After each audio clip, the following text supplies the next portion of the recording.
This is an emergency edition of Hot Hand Theory. This is a live post game. We don't do this too often. I'm going to let people filter in because this is slightly out of the norm for us, but we had to do it. This was urgent. This is as much of an emergency as a live stream gets for Hot Hand Theory based on the way that this Knicks versus Rockets game went tonight. Completely insane ending to the game. And there is a lot to talk about exactly how it happened, how the Knicks made this epic comeback with a 108-106 win over the Houston Rockets in a game they really at some point had no business being in it. They outscored the Rockets 33-15 in the fourth quarter to come back and win this game. And there's a particular way that they did it, folks. There's a particular way that they did it. And there's a reason why Jeff and I were compelled. We were texting during the game, compelled. Jeff said, we got to go live if they win this, right? It's like, yeah, we do. And Jeff's like, actually, we got to go live no matter what after this game, right? And it's like, yeah, that's a great point. We do. So we are here. I love that people are filing in. Love to see your comments. I'm always in the chat. I'm a chat guy through and through. So we'll be interacting heavily. We're Jeff, our leader, our guy who always steers the ship. I don't know if you drive a ship like this, but this is how I imagine you driving a ship, Jeff, just in a very cool way. Steers the ship. Which way do you want to go?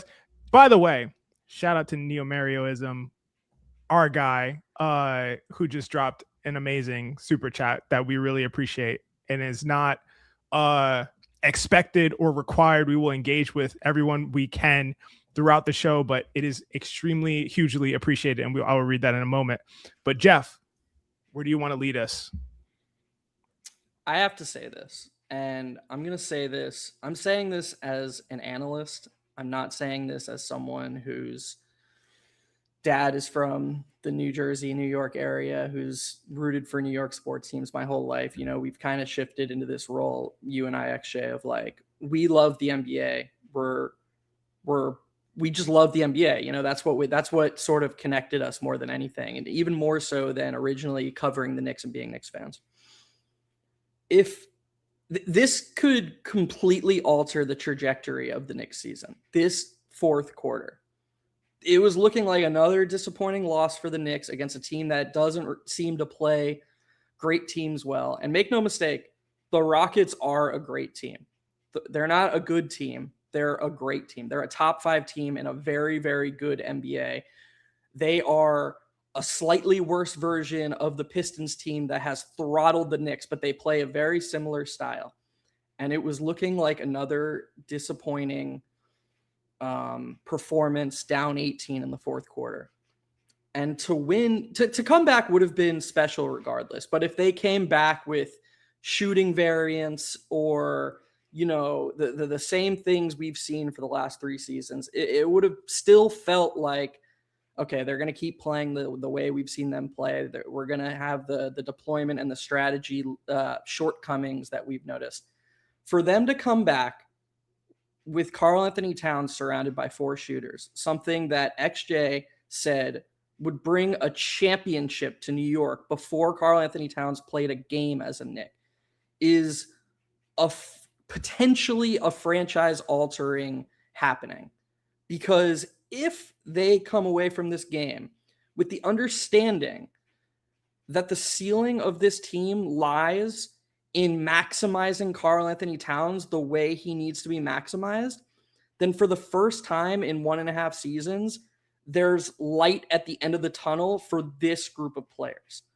And Karl-Anthony Towns was plus 23 in a 2-point win. That means they lost the minutes Karl-Anthony Towns didn't play by 21 points. Single game plus minus is basically meaningless. I'm not going to be one of those people who's like, yeah, but in this case, no. It's pretty much always meaningless. But my point here is, it is reflective of something that has occurred since Karl-Anthony Towns first wore a Knicks jersey. And let me tell you what that is. In 2 seasons, XJ, as a New York Knick, when Karl-Anthony Towns plays without Jalen Brunson, the Knicks are plus 11 per 100 possessions in non-garbage time possessions. 2 seasons of Karl-Anthony Towns with Jalen Brunson not on the court, double digit. This is the best team in the league when Karl-Anthony Towns doesn't have Jalen Brunson next to him. When Towns and Brunson play together, they're very good. We've talked nonstop about the starting lineup and the issues with the starting lineup. Despite that, Towns and Brunson plus 5.8 per 100 possessions. When Brunson plays without Towns, the Knicks are plus 0.6 per 100 possessions, over a 10-point difference. And where I'm going with this is not Jalen Brunson slander, who frankly won them the game with more super heroics. Where I'm going with this is the assignment of blame when things go poorly in New York is completely incompatible with what has happened on the court. And if the Knicks takeaway from this game is, yeah, well, Towns was great, but it was Jalen Brunson wearing his cape that really won us the game, and that's all they learned from it. And then back to next game, starting lineup's the same. The lack of 5 shooter lineups is the same. That is a top-down failure, front office failure, coaching staff failure. But if they look at that fourth quarter and think, holy cow, we can win with Jalen Brunson playing all-time great offense like we've seen Jalen Brunson play, and we can be great with Karl-Anthony Towns surrounded by 5 shooters. If they learn that, it's completely altering for this franchise that has a championship ceiling. That is beautifully said. It is a rocket ship to the moon for this franchise, for this team. Absolutely. If they take away the appropriate lessons from what we just saw, I'm going to shout out Neo Marioism. Appreciate the super chat. Very, very much appreciate it. Oh, but I was told we can't run Jose, Shamit, Deuce, or any small guards next to Brunson because it'd be too small. I was told we can't run 5-out looks because the defense would suffer too much. Jeff, XJ, help me out here. XJ, can I? I'm sorry, I just have to hop in. Yeah, I'd love you to. Go ahead. Because this is such a great comment, because I actually think what we saw in the fourth quarter, especially when Brunson came back on the court, it validated people's concerns about a Towns 5-out lineup in the sense of they actually did get smoked on the defensive glass. The Rockets got like 5 offensive rebounds. But guess what? What was their offensive rating with 5 out in the fourth quarter? You know the number. What was the number? Well, specifically with Karl-Anthony Towns, OG Anunoby, Landry Shamet, Jose Alvarado, Mikal Bridges, no Jalen Brunson, their offensive rating with that 5 in 5 minutes and 30 seconds of fourth quarter play was 178 points per 100 possessions. I am not misreading that. It is nearly 200 points per 100 possessions with that 5. And not only that, Jeff, before you continue, I will say this, their offensive rating was absurd. They played better than that offensive rating. They got elite shot quality. They actually missed a couple shots that they should have made with that 5 on the court. This is why you can't try to check boxes when you're building lineups. This is like, yes, they're going to be a bad defensive rebounding team. That is a very real concern. And I'm not saying defensive rebounding doesn't matter. In fact, XJ and I would argue that defensive rebounding sometimes gets under-indexed when people are talking about defense, when they're talking about Nikola Jokic or Karl-Anthony Towns. But you always have to focus on what gives you the highest net whole. And when you're just an unstoppable offense, then all of a sudden the margin's a little bit wider, and it's okay that you give up a bunch. It's like people would rather the Knicks got more defensive rebounds if they and they're like, yeah, but like I know we score 30 points per 100 possessions less, but hey, like those offensive rebounds just irk me. You know, like I just don't like them. It's like, they're dude, just like, annoying. They're just I just don't like it. It's I don't like it. Don't do it. If you're a team, you're trying to win. You're trying to maximize your chance of winning. You're not trying to look a certain way. And so I actually love that specific outcome happened, because it's like, yeah, you're going to give up some offensive rebounds. But guess what? If Karl-Anthony Towns is playing center and you have 4 shooters around him, you're completely unstoppable. And it's okay if you give up a couple extra rebounds.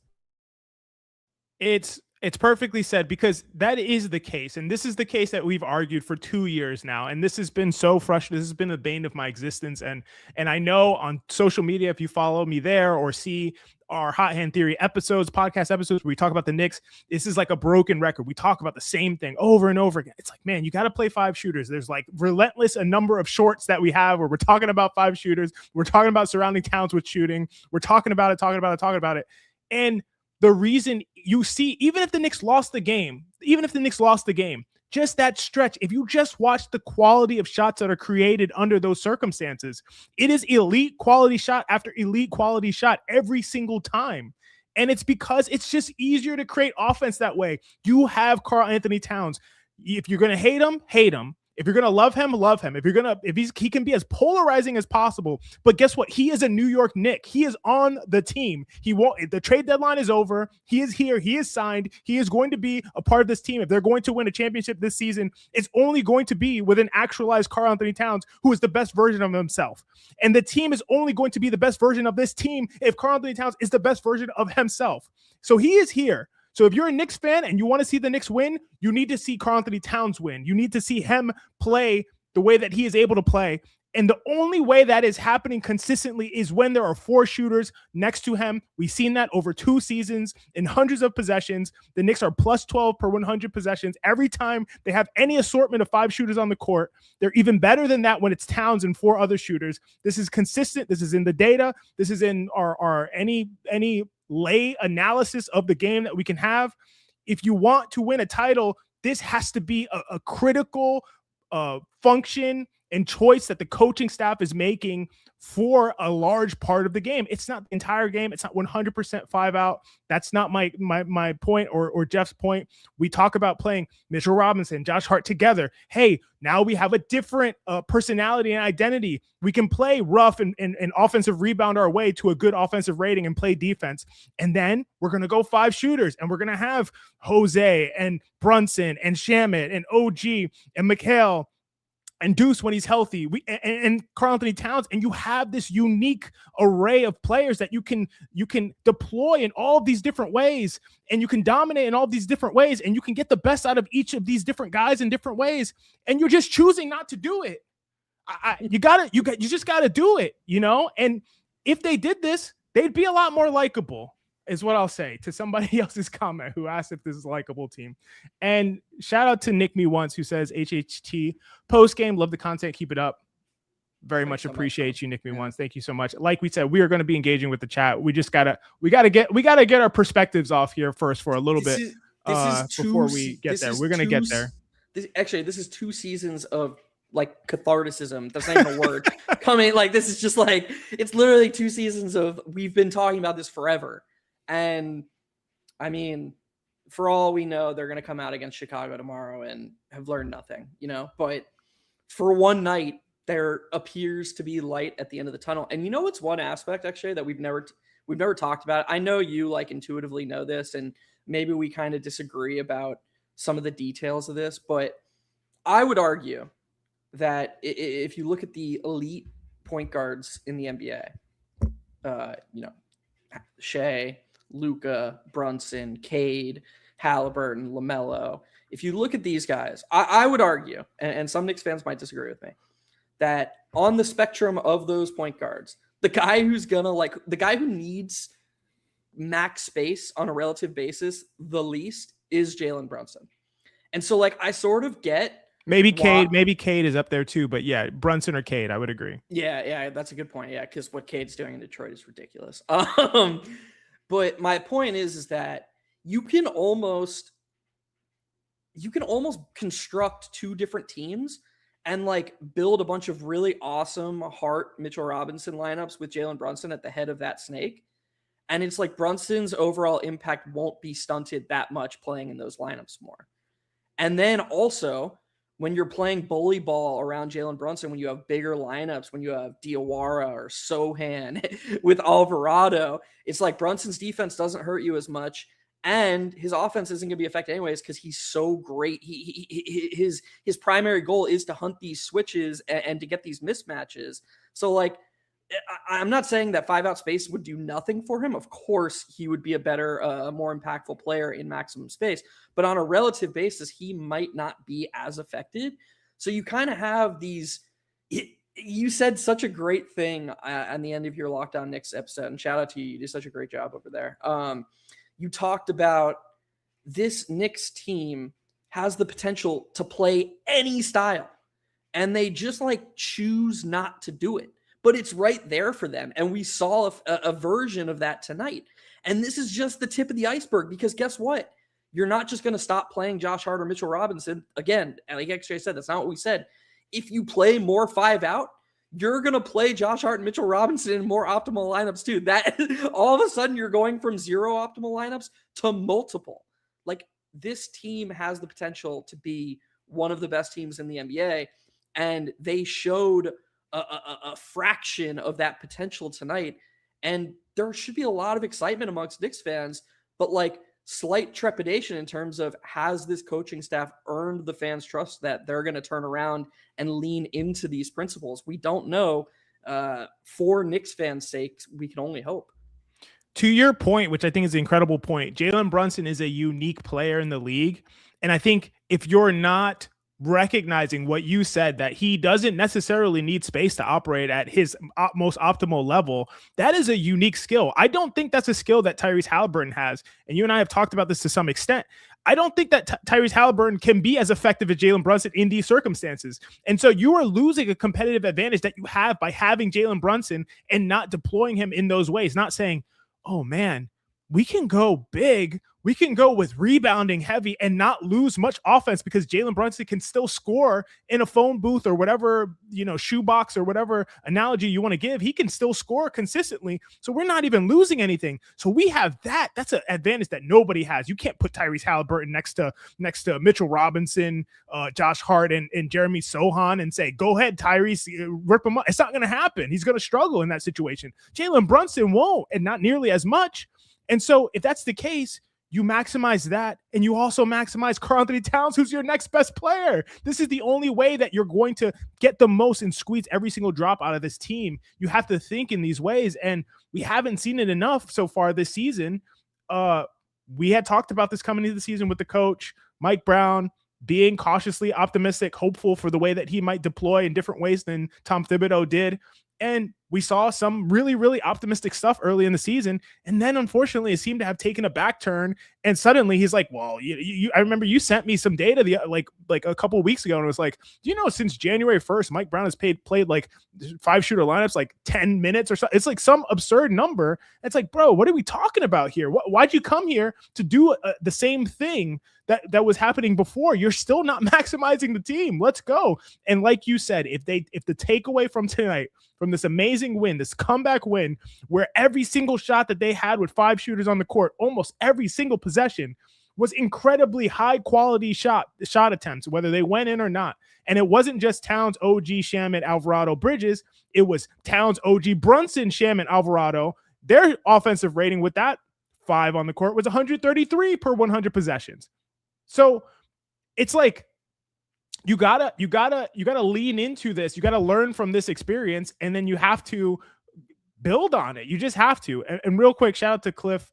Says, what's up, guys? I came across your channel a while back. I love your analysis of combos. I think you do great work. Big props to you both. Let's go Knicks. Really appreciate you, Cliff. That means a lot to us. Thank you for the super chat. Again, no one has to give super chats or anything like that. We're going to be combing through the comments in a second. So if you have thoughts, if you have big stuff that you want us to read or talk about or discuss, drop those comments in there. We're going to be going through there in a second. Yeah, Jeff, what do you got?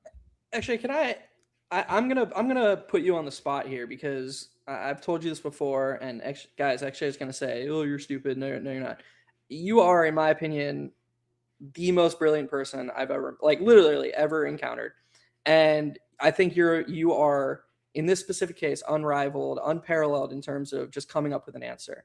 And I think something Knicks fans, really smart Knicks fans, all Knicks fans, don't understand. And I'd love for you, because I don't have a great answer in my head. Josh Hart is shooting 41% from 3 this season. You and I have gone down the theoretical road, the road of, let's say they put me or you in a Knicks jersey and stuck us in the corner. Would it even be possible? How good would we have to shoot from 3 to not be a negative if the rest of the team was just going to play 4-on-5? Obviously, that's an exaggerated example. Obviously, Josh Hart is a billion times better. I hope people don't misconstrue that. It's just a theoretical example. But my point is, where I'm going with this, Josh Hart is shooting 41% from 3. What is it?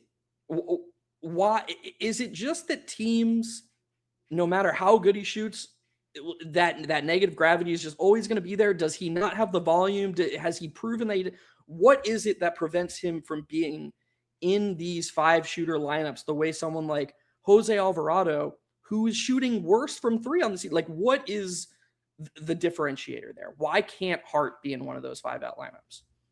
Well, he can. I think teams just don't buy it. Teams don't believe that he's as good a shooter as he's shot. And also, unfortunately, he doesn't buy it. He doesn't believe he's as good a shooter as he's shot, because if he did, imagine Josh Hart. Yo, I'm a 41% 3-point shooter. I'm just like one of the best shooters in the league. Like 41% is incredible. It's like, I think it's probably like 80 something percentile, 85th or 86th percentile in the league. I'm one of the best 3-point shooters in the league. Now you leave me open and I get an open corner 3. What am I going to do? I'm going to shoot it every time. Are you crazy? Are you insane? Imagine Deuce McBride. You left Deuce McBride wide open in the corner every single possession and said, hey, we don't believe that guy can shoot. What is Deuce McBride going to do? There's not going to be a possession that goes by that he does not pull that shot. And you hear the doos from the crowd because it's ridiculous. It's like, are you crazy? Like, there's no chance you can treat me this way. If Josh Hart really believed it, he would not be shooting 4.5 3-point attempts per 75 possessions across an entire season where he's ghost coveraged, like, you know, in 50% of the games. It wouldn't happen. He wouldn't be passing up, pump faking and passing up and looking to swing on a play where he's the guy who got the swing. It's like, buddy, the swing is done. It swung and it got swung to you. Now it's time to shoot it, not swing again. And that's no offense to Josh Hart. That's not his best trait. That's not something that he believes as is his best skill. And that's totally fine. It doesn't mean he's a bad player. Josh Hart's a great player. I love Josh Hart as a player. I think he's a super impactful and two-way player. And he's been playing very good defense this season. And he's doing what he can offensively and shooting it tremendously when he does. But that being said, he doesn't believe he's that good a shooter. And why would the opponent believe it? Why would the opponent believe it? So what the opponent is saying is, if you're going to beat us shooting 41% this entire night and make us pay for the plus value that we're getting of being able to have our big or a second defender just chill and camp near the paint and make life difficult for every other player on the team, if you're going to make us pay for that sufficiently and take 15 threes and hit 40% of them and crush us, then do it. Do it. And he doesn't do it. And that's just the reality, because Jose Alvarado would do it. Deuce McBride would do it. Mikal Bridges would do it. You're not just leaving Mikal Bridges open. OG Anunoby would do it. Obviously, Jalen Brunson and Karl-Anthony Towns are going to just destroy you. You're going to lose by 50 points if you do that.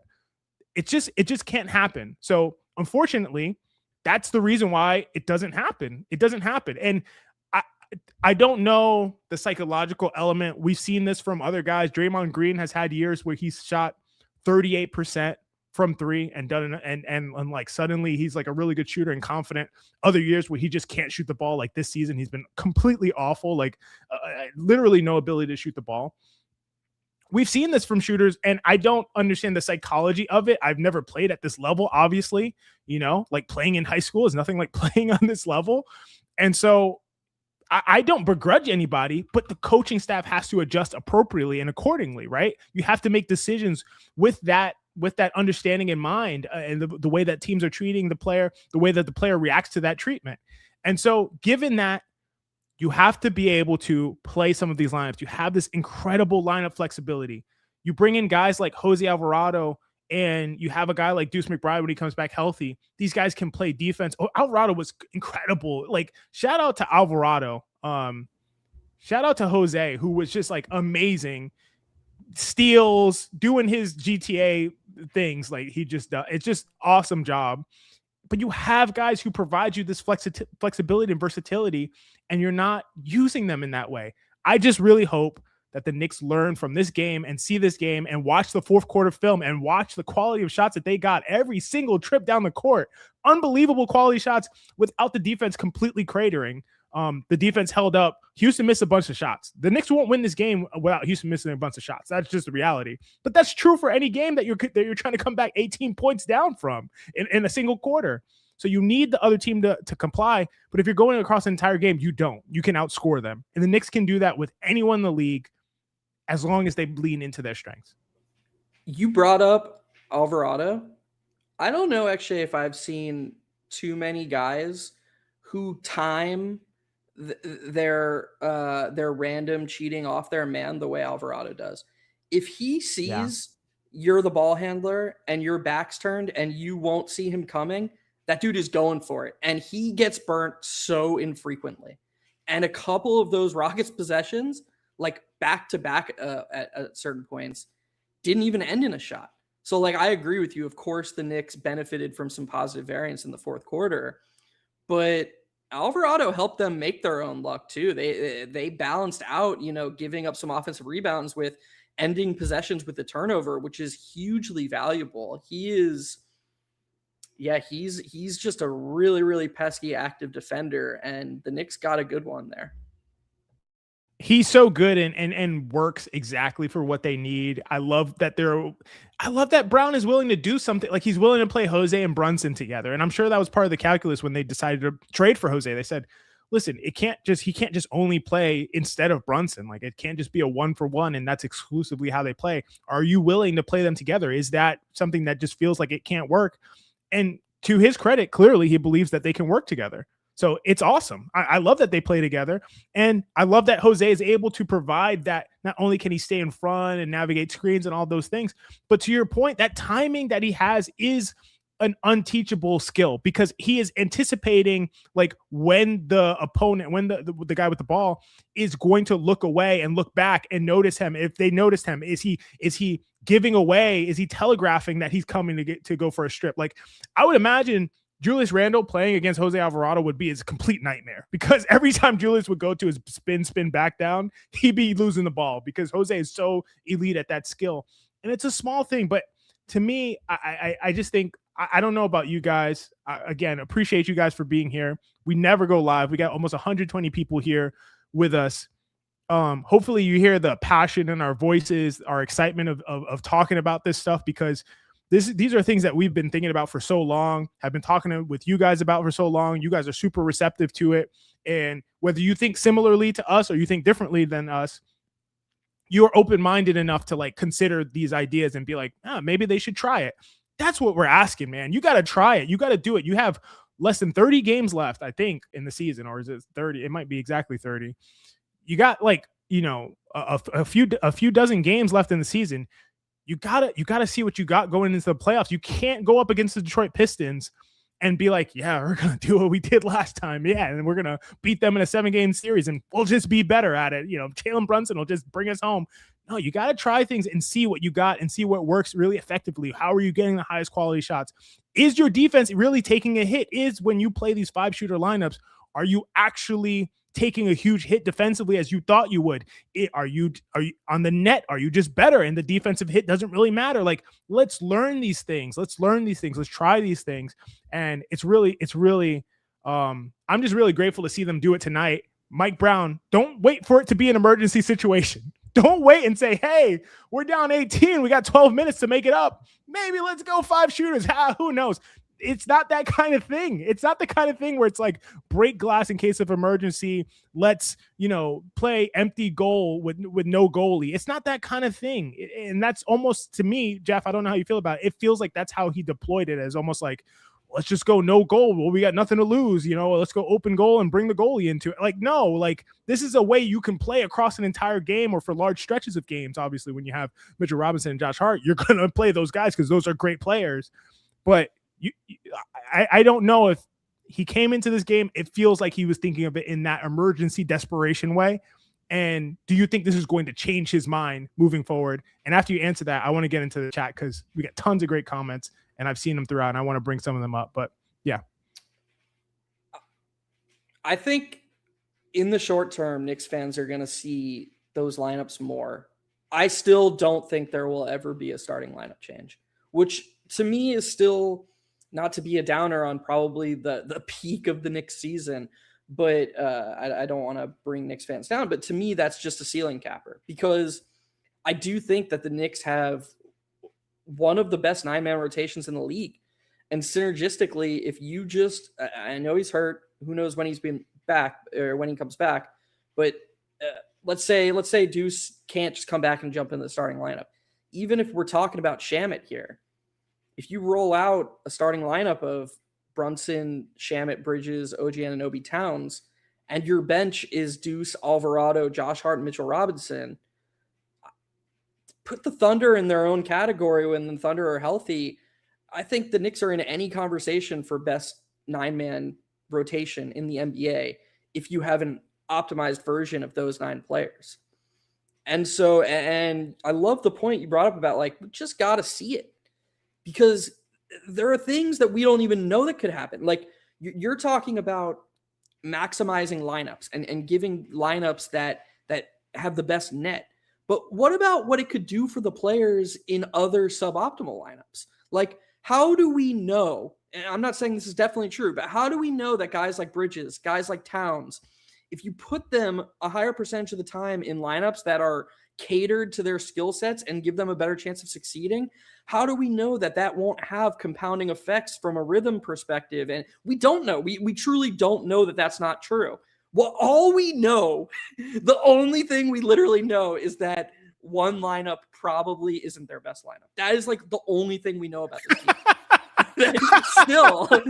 still we're 1.5 seasons into, or 1.5 seasons into this group playing together, and like the only information we unequivocally know is that one lineup should not be playing the majority of the minutes. And it's like the Knicks fans are doomed to watch that lineup play the majority of its minutes and ride or die on the back of that lineup. And it's just so I do think short term, though, to bring it back to your question, I do think short term, second quarters, fourth quarters, I would be surprised if Brown didn't slightly fudge his rotation so that second and fourth quarters start when Brunson goes to the bench. You got Towns and you've got, Alvarado, Shamet, Bridges, OG Anunoby, a lineup like that. Or, like I would be surprised if Brown doesn't make a change like that. Jeff, at the very least, you got to give me that lineup to start second and fourth quarters. I mean, you said, like, at the very least, you got to give me that. Jalen Brunson goes to the bench, give Karl-Anthony Towns the keys, and put 4 shooters around him who can all play defense. Like, you gotta give me that, man. You gotta give me that. I don't know. I don't, like, if you want to win a title this season, you gotta give me that for 30 games before we get to the playoffs. And we just gotta see. It's the bare minimum that I'm asking for. I really got to see it from Brown. Shout out to the chat. The chat is going off. Love you guys for being here. Really appreciate it. Again, we rarely do this. So, for you to come here and hang out with us with all the content that goes around after, post games and million post game shows and stuff, we super appreciate you guys being here. Feel very passionate about the subject that we're talking about. So had to jump up. I'm going to go through a ton of the comments because we got so many great comments, and really appreciate you guys being here. I want to engage with, see what you guys think. Shout out to Keegan 3472, who's the first one here. Shout out to 11:15 a.m. Like I said, we rarely do this. I did schedule the show to start at 11:15 a.m., which is, unfortunately 12 hours ago. So appreciate you shouting that out, Keegan. Drew Reviews Music says 5-out lineup. Look what happens. Look what happens. Look what happens. Good things seem to happen. Christian Jacqueline Olifer. Hopefully I said that right. Guess Katie was right about Jabari after all.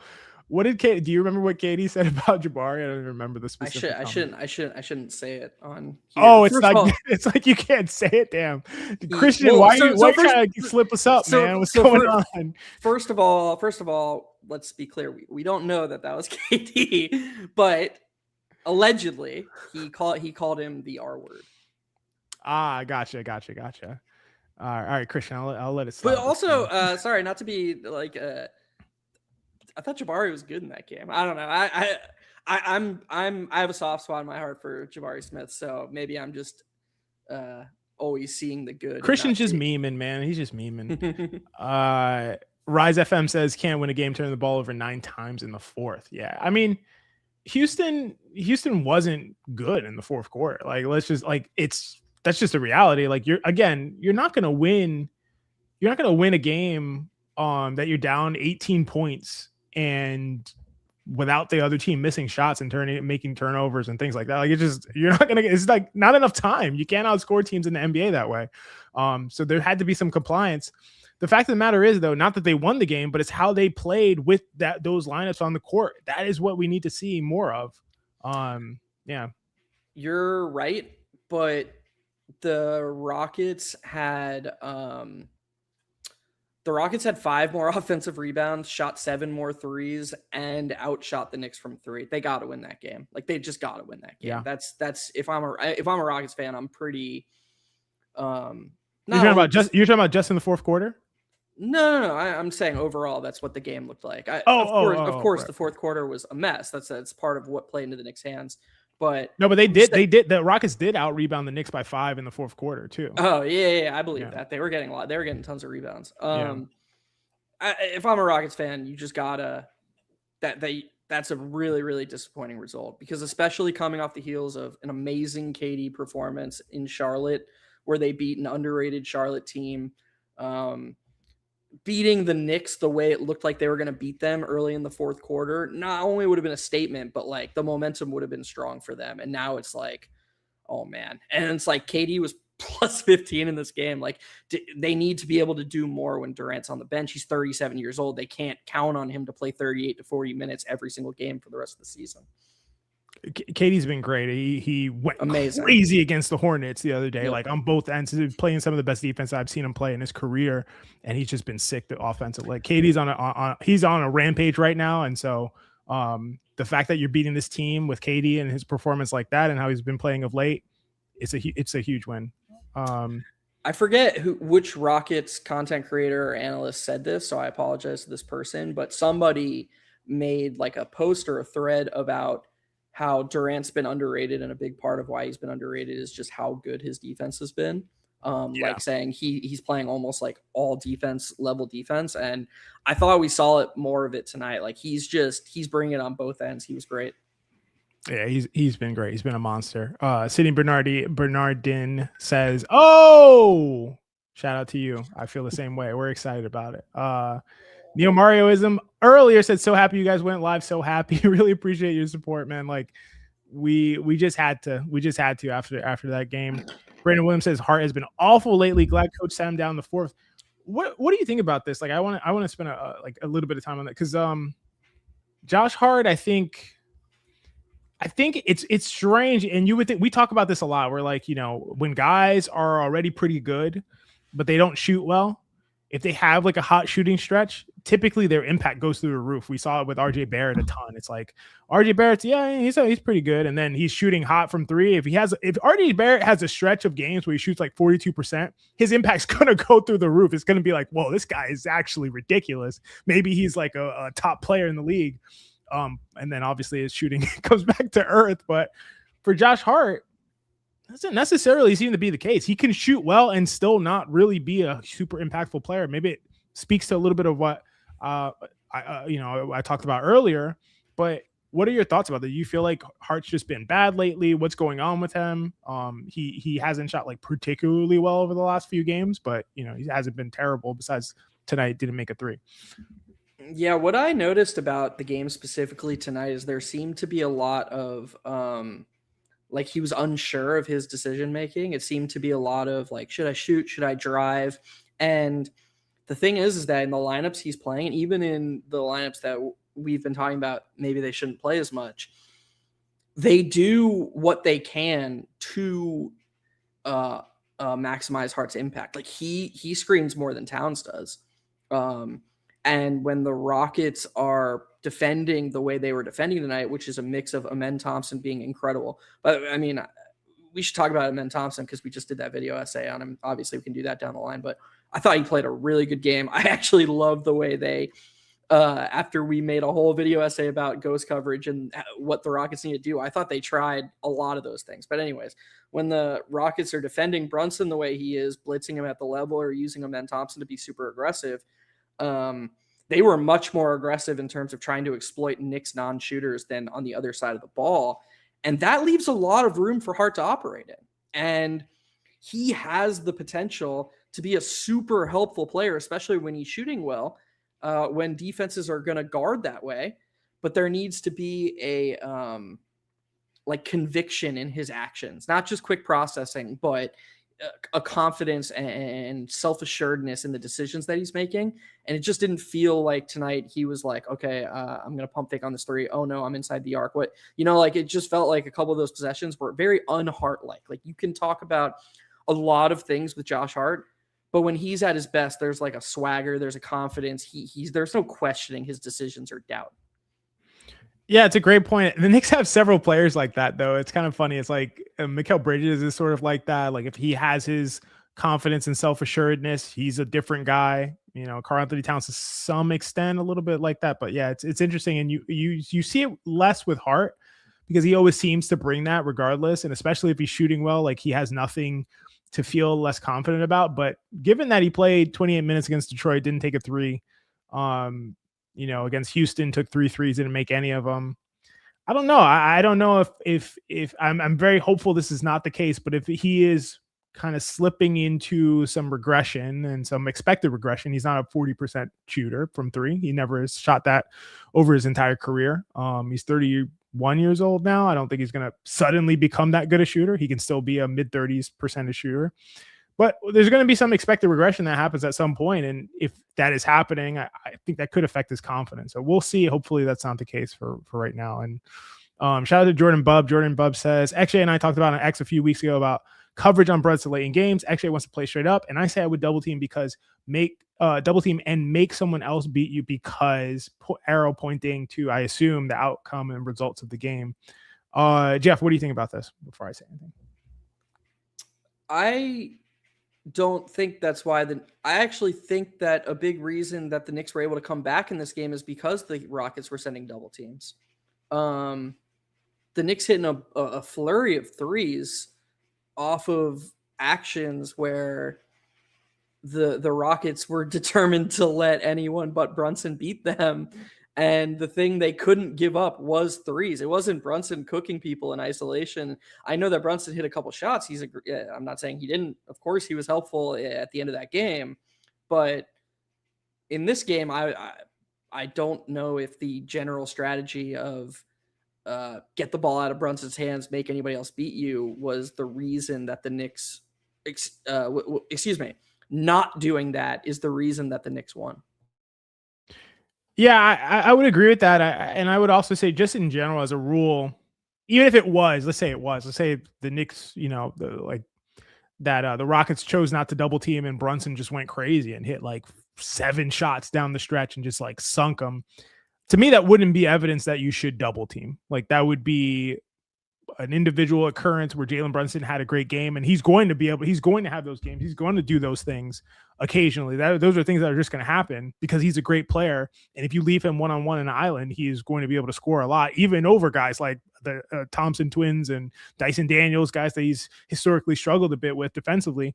That being said, double teaming is like the worst coverage in basketball, in my opinion. Because if you think about it, just even from a fundamental level, like this is how I think about it. You guys can agree or disagree. I'm interested in your perspectives.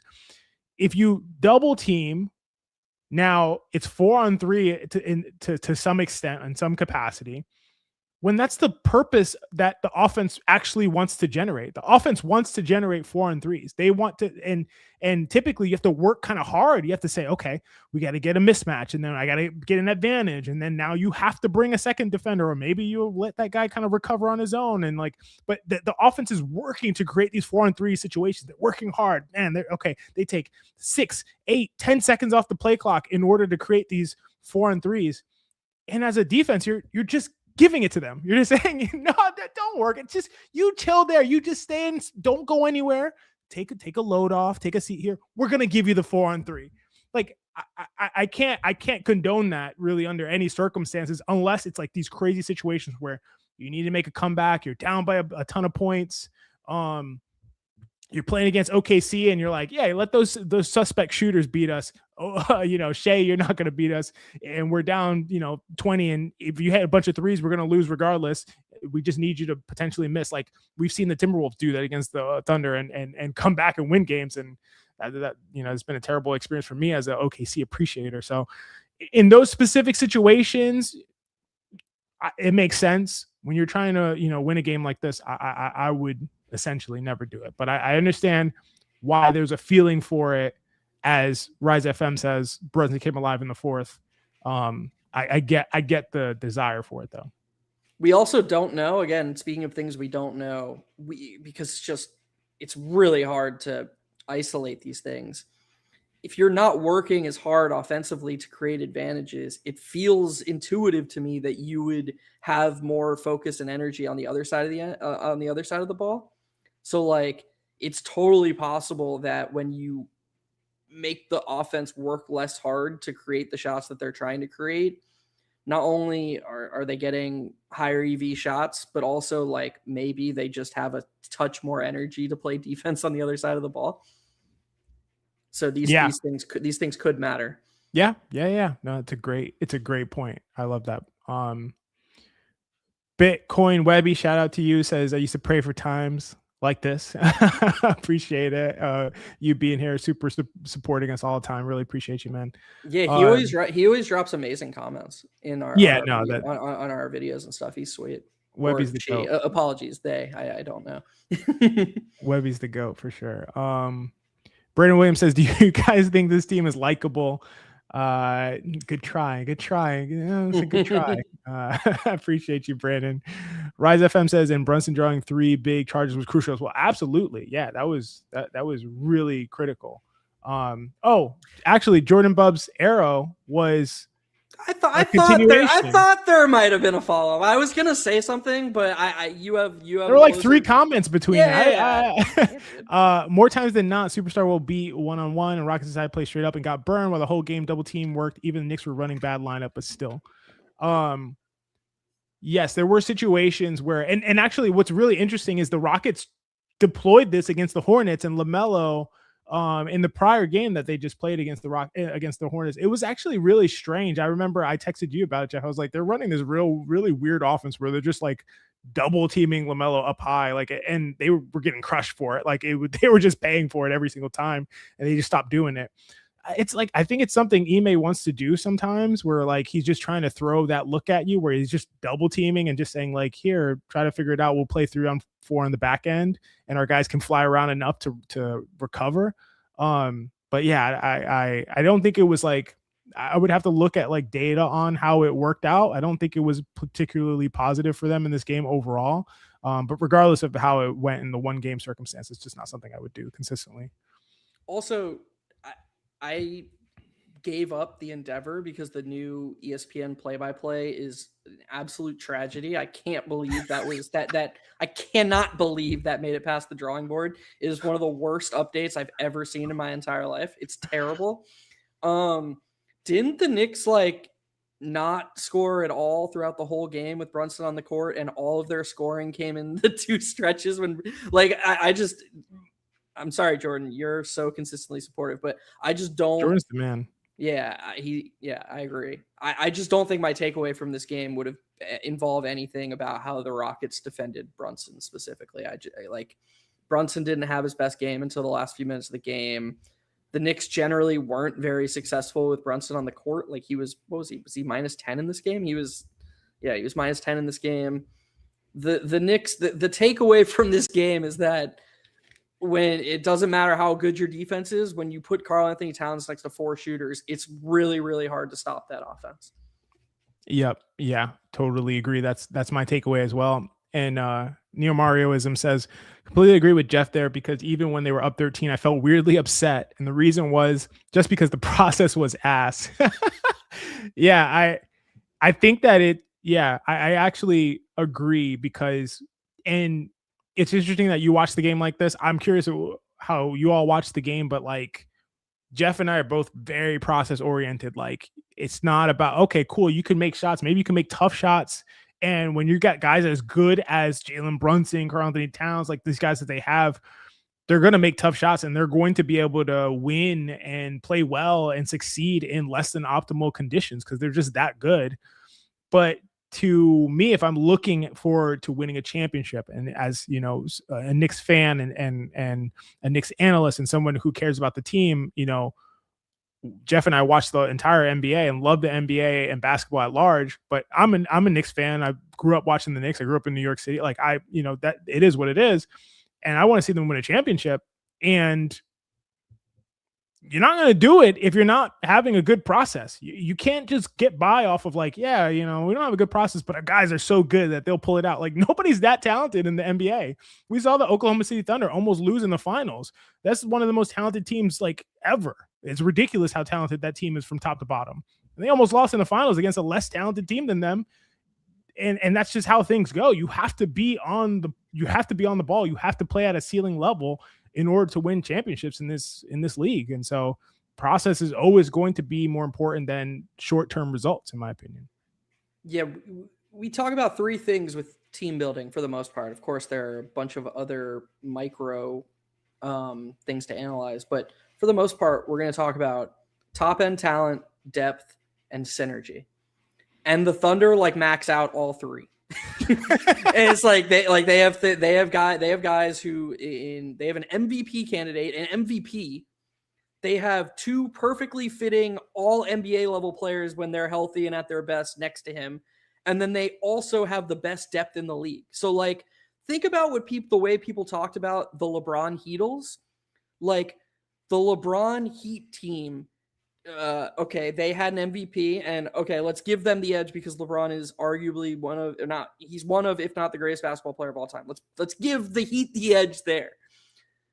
The J-Dub and Chet are much more synergistic and much better at being their best selves next to SGA than Wade and Bosch ever were. It didn't work like that. The Heat winning was talent overcoming fit. And then the Heat also had no depth. There was just they got some nice contributions from Ray Allen. Of course, he hit one of the most famous shots of all time. Shane Battier was nice. They had some nice players, but the Thunder have 14 guys. The Thunder are ridiculous. And again, they almost Tyrese Halliburton tore his Achilles in Game 7 when he was red hot out of the gate in Game 7. They could have lost that game. The margins are so thin at the top, and you're telling me that this Knicks team can just be screw it, screw the synergy thing, screw maximizing all our players. We're just gonna jam a square peg into a round hole, and we're gonna overcome fit and synergy, and we're just gonna win on talent alone. It's just super unlikely to happen. Yeah, it's perfectly said. I don't have anything to add to that. Brandon Williams says Hart can't be in the starting lineup anymore after this. Like you said, Jeff, you don't think that there's going to be a change made. I don't think there's going to be a change made. I infamously have been just predicting that Deuce McBride would take over as starter against all odds, seemingly based on how things went. But unfortunately, with the injury, I think that's a dead dream. And so if Deuce is not going to be there to do that, I don't think at some point Brown is going to interject Landry Shamet and risk kind of disrupting the political environment internal to the Knicks locker room. Unfortunately, I think that's a major factor in why the starting lineup has remained what it has, and I don't think he's going to be willing to disrupt that by pulling Josh Hart and then potentially putting him back late. It's just too complicated. So unless Josh Hart plays like he played the last couple games for 2 weeks straight, I don't really see it happening. I don't know. What do you think? What if they start Mitch? They could go with Mitch. Yeah. What if they start Mitch and the first substitution is Hart for Towns? So now you have a better starting lineup. You get Hart in with Mitch. We know we've talked about endlessly that the best Hart lineups are going to have Mitchell Robinson in them too. And then when you reintroduce Towns, you can still go to those 5 shooter things and pull Hart and Mitch off. Of course, that would take some maneuvering. But if we have established, and of course we don't know this for sure, but if the thesis is that Hart wants to start, but if he's not going to start, then he will only accept not starting if it's a change in the paradigm. Oh, sorry, dude. It's not that you're not good enough. We just need to go bigger. We need more size. We need more rim protection. Yeah. Whereas if it was Shamet or Deuce, Hart would be dude, fuck that. I'm better than those guys. This is nonsense. They play the same position as me. If we've accepted that is what's going on, it's possible. Well, first of all, not possible. I'm certain that starting Mitch would be better than starting Hart. I'm certain of that. But I also think that it would allow them to play more of the optimal lineups with these guys if they did that. Yeah, it's a great point. I think that the problem with that to me is like the only problem that I really see is that Hart's minutes would, I think, inevitably get squeezed in that circumstance. But regardless if he's coming off the bench, his minutes are probably going to get squeezed. My point is just like it's going to be really tough to get Hart Mitch lineups an adequate number of minutes. Towns Mitch lineups an adequate number of minutes, and then 5 shooter lineups an adequate number. It's going to be hard to like do all of those things within a single game. I think potentially, like I'm sure you could map out a way they could do it, but it would just be like complicated and pretty rigid, I think, to be able to do that successfully and get Hart the number of minutes that would not feel like he's being like pushed out, because right now I think he's playing more. What is he playing? He's playing over 30 minutes per game, probably, right? Yeah, Hart? 30.4 minutes per game, Josh Hart. Wow, I can't believe it's that close. Yeah. Oh, what do you mean? Oh, you thought it was like way more? Of course, yeah. He's been playing a lot less of late. I don't know if this is bringing it down, but I think he's been playing. Let me see. Yeah, so tonight he played 27 minutes. Obviously, he ended up getting benched because they were just crushing with the lineup. 28 yesterday or on the 19th, 29 the previous. Then he played 41. Then he played 26, 25, 22. But I think that's the game he got injured. But yeah, yeah. What do you think the deal again? Like a single game plus minus. What do you think the deal with Mitch was tonight? They got crushed in his minutes. I'm not sure. Absolutely smoked. Like, and it didn't seem like he was. I don't remember him being super impactful defensively on the interior. Like he wasn't really. Is it just the way the Rockets play it? Like they sort of play bully ball and go for offensive rebounds and shoot a lot from the mid range and stuff, or. Yeah, I mean, I think some of it is that. Some of it was that the Knicks offense was just like terrible when he was on the court. If I'm getting that right, it just seemed like it, at least. Like it was just like, okay, there's nothing they can do in these lineups that they have. At some point, I'm pretty sure they played Mitch, Hart, and Sohan all together, which I don't really have too much of a problem with if you're like in the right circumstances, right? Like if you're like losing already. And then Houston obviously is going to fight Mitch a lot harder on the boards. Like they even played Capella against Mitchell Robinson in some stretches, and I feel like that was intentional to say like, hey, just like keep this guy off the boards as much as you can. So I think there was a few things that went into it.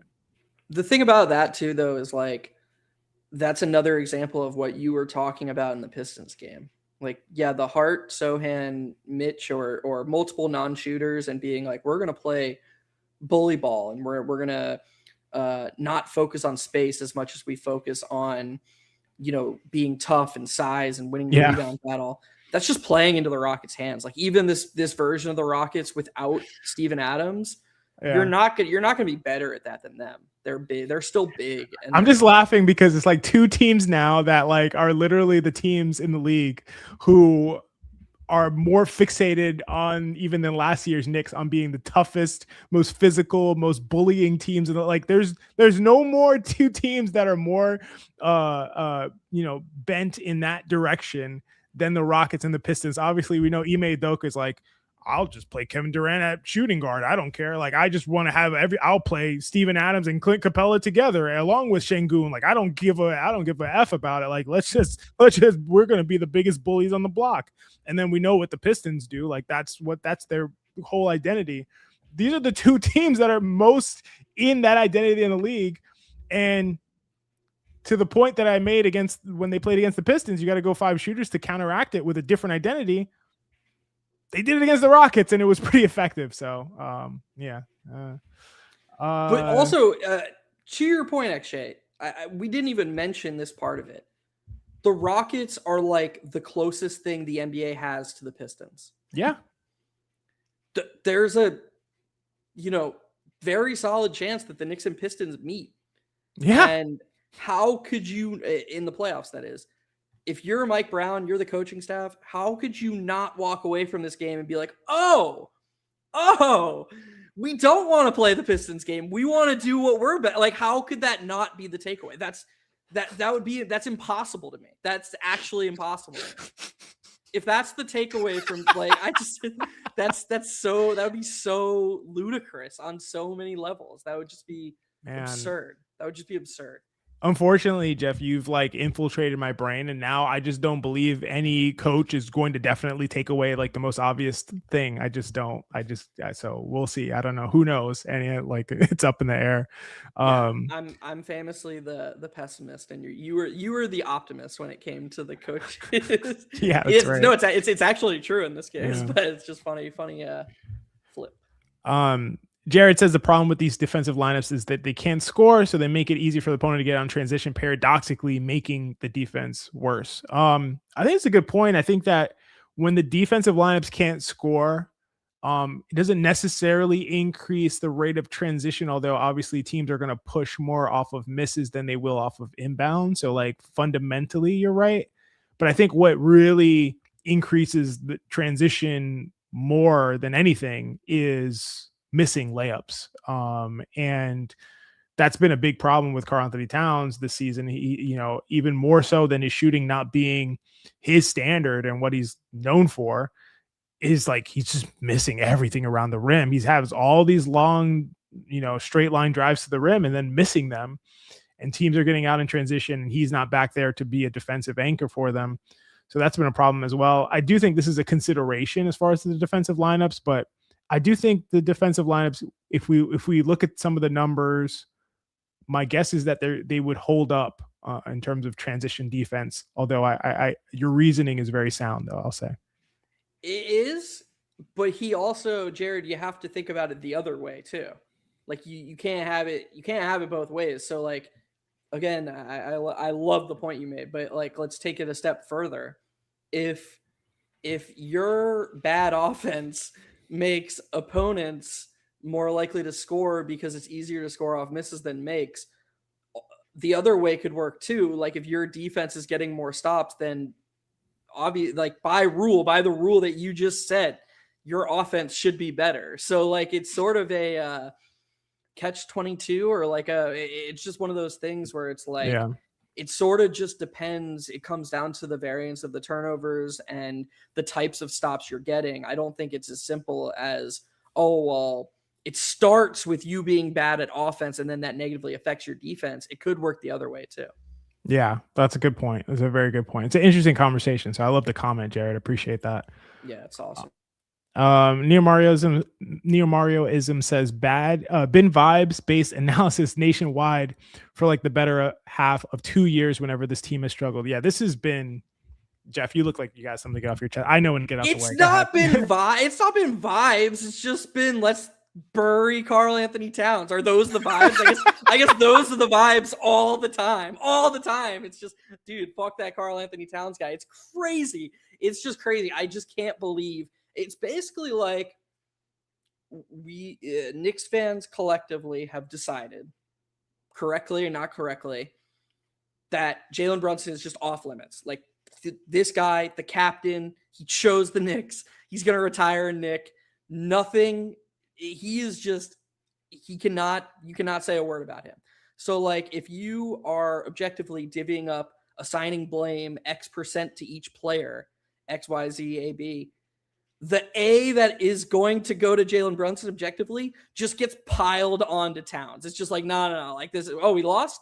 Must be Towns' fault. I know I don't like the way he whines, and he's not an ideal rim protector, and he flails a lot, and like, yeah, just fuck that guy. Like that just is basically that's basically what the vibe has been for 2 seasons, and it's just like, I just don't get it. I don't understand it.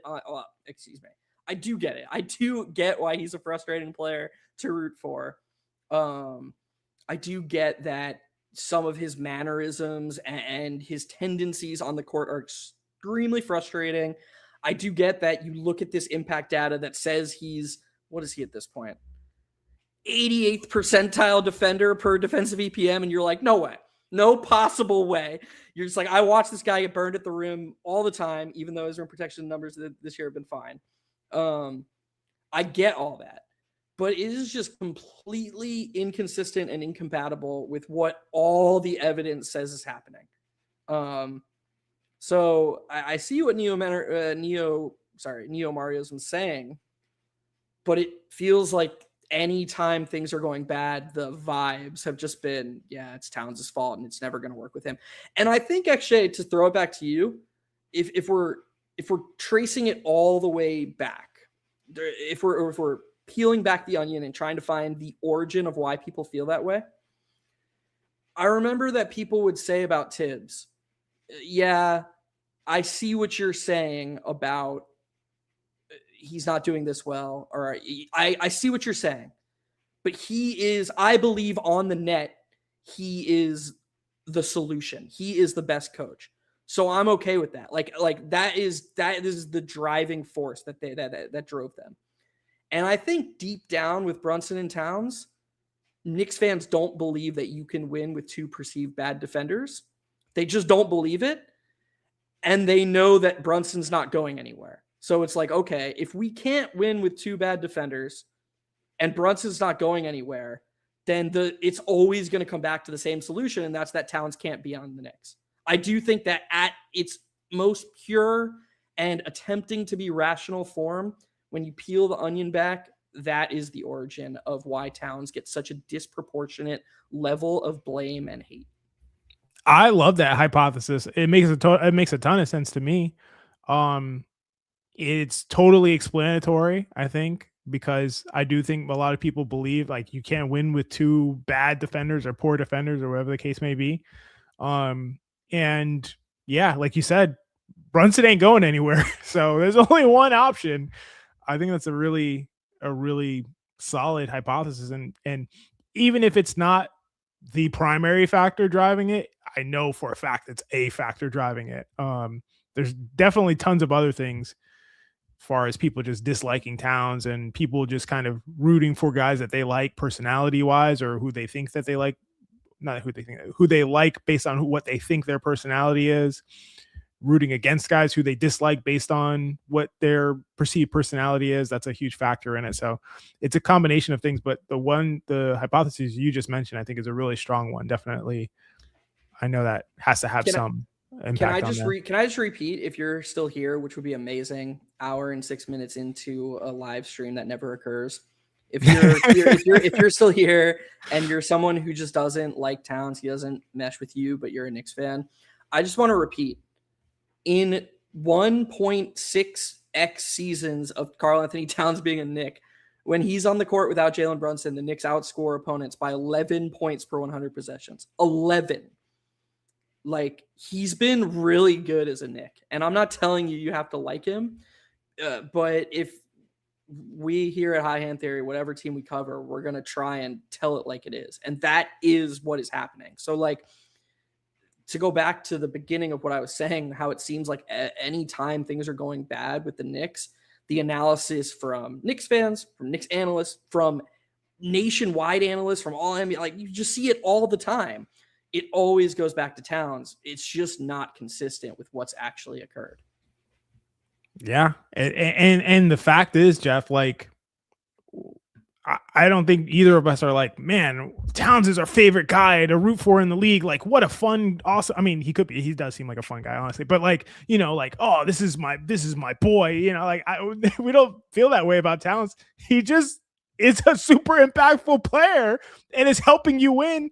And you need him to be the best version of himself to win a title. So if you care about the Knicks, if you want them to win a title, you're not going to say, hey, I can't wait till this team. I was going to say, I wouldn't say, hey, I can't wait till this team is done and they blow it up. You're going to say, hey, let's try to win a title this season.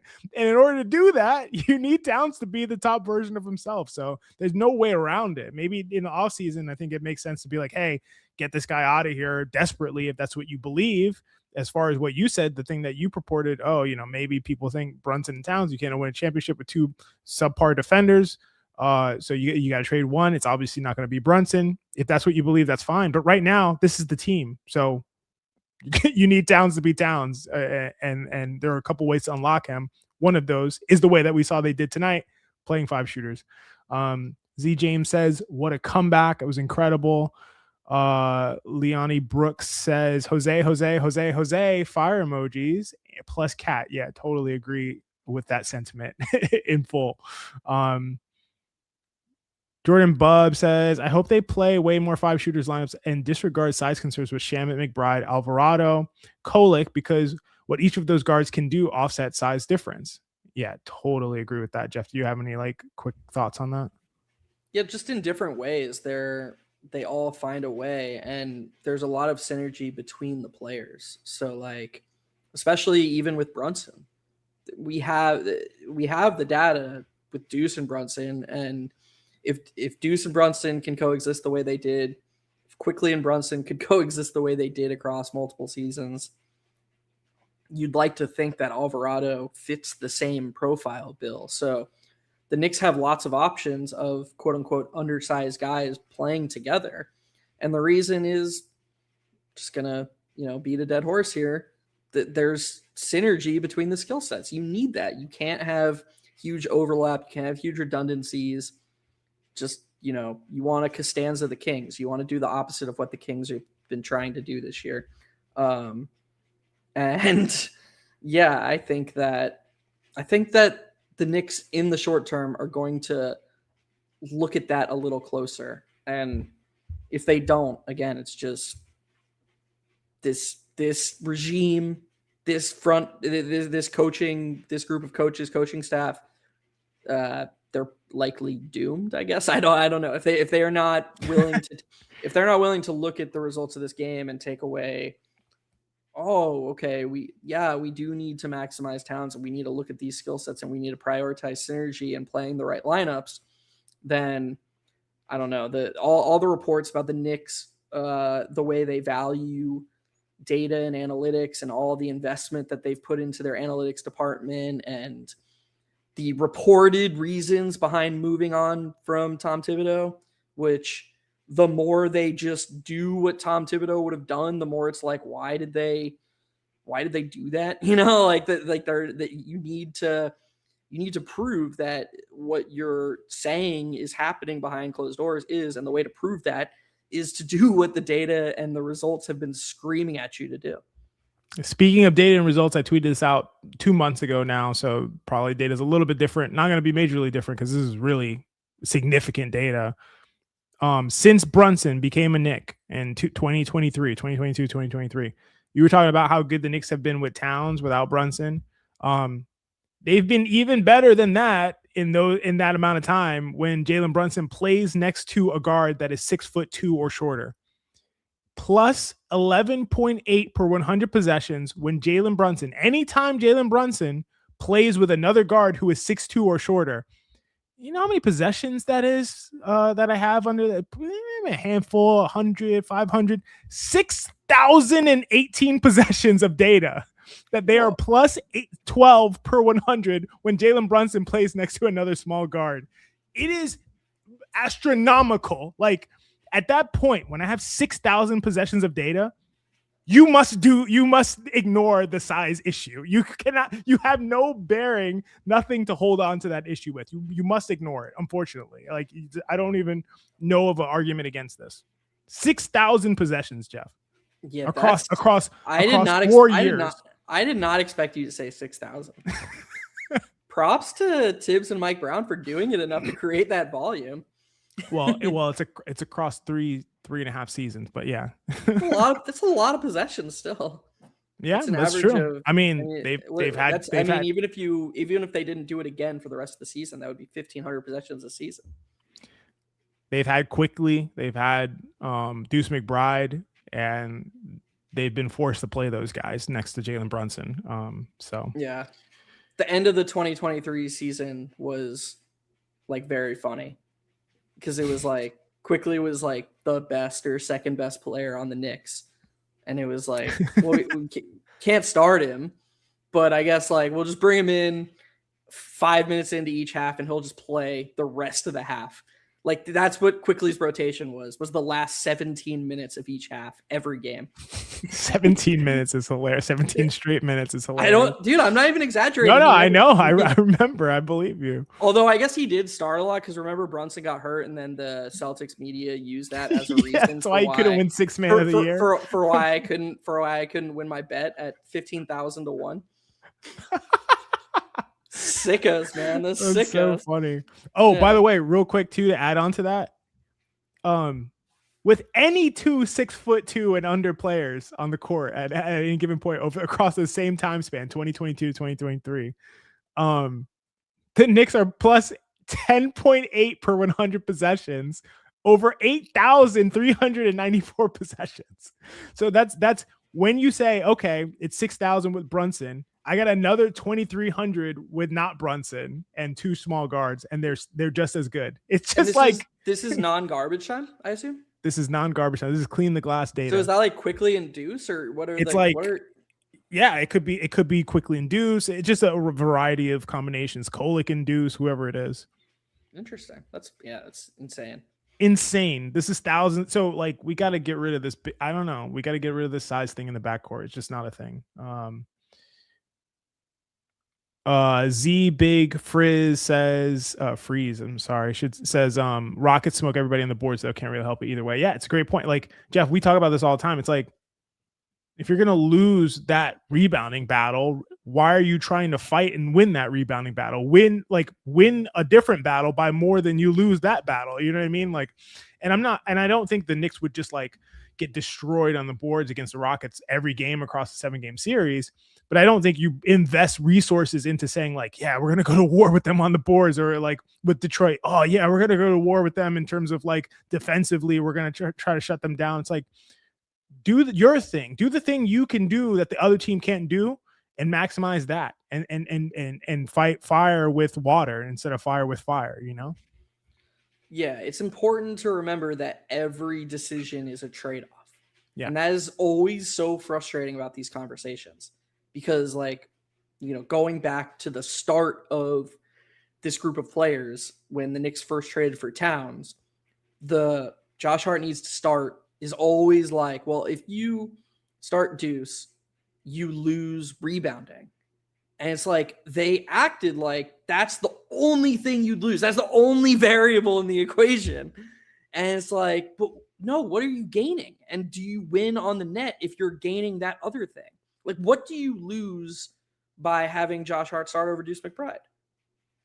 You go from a player with one of the most positive gravity in the league who also is elite at shooting contested threes.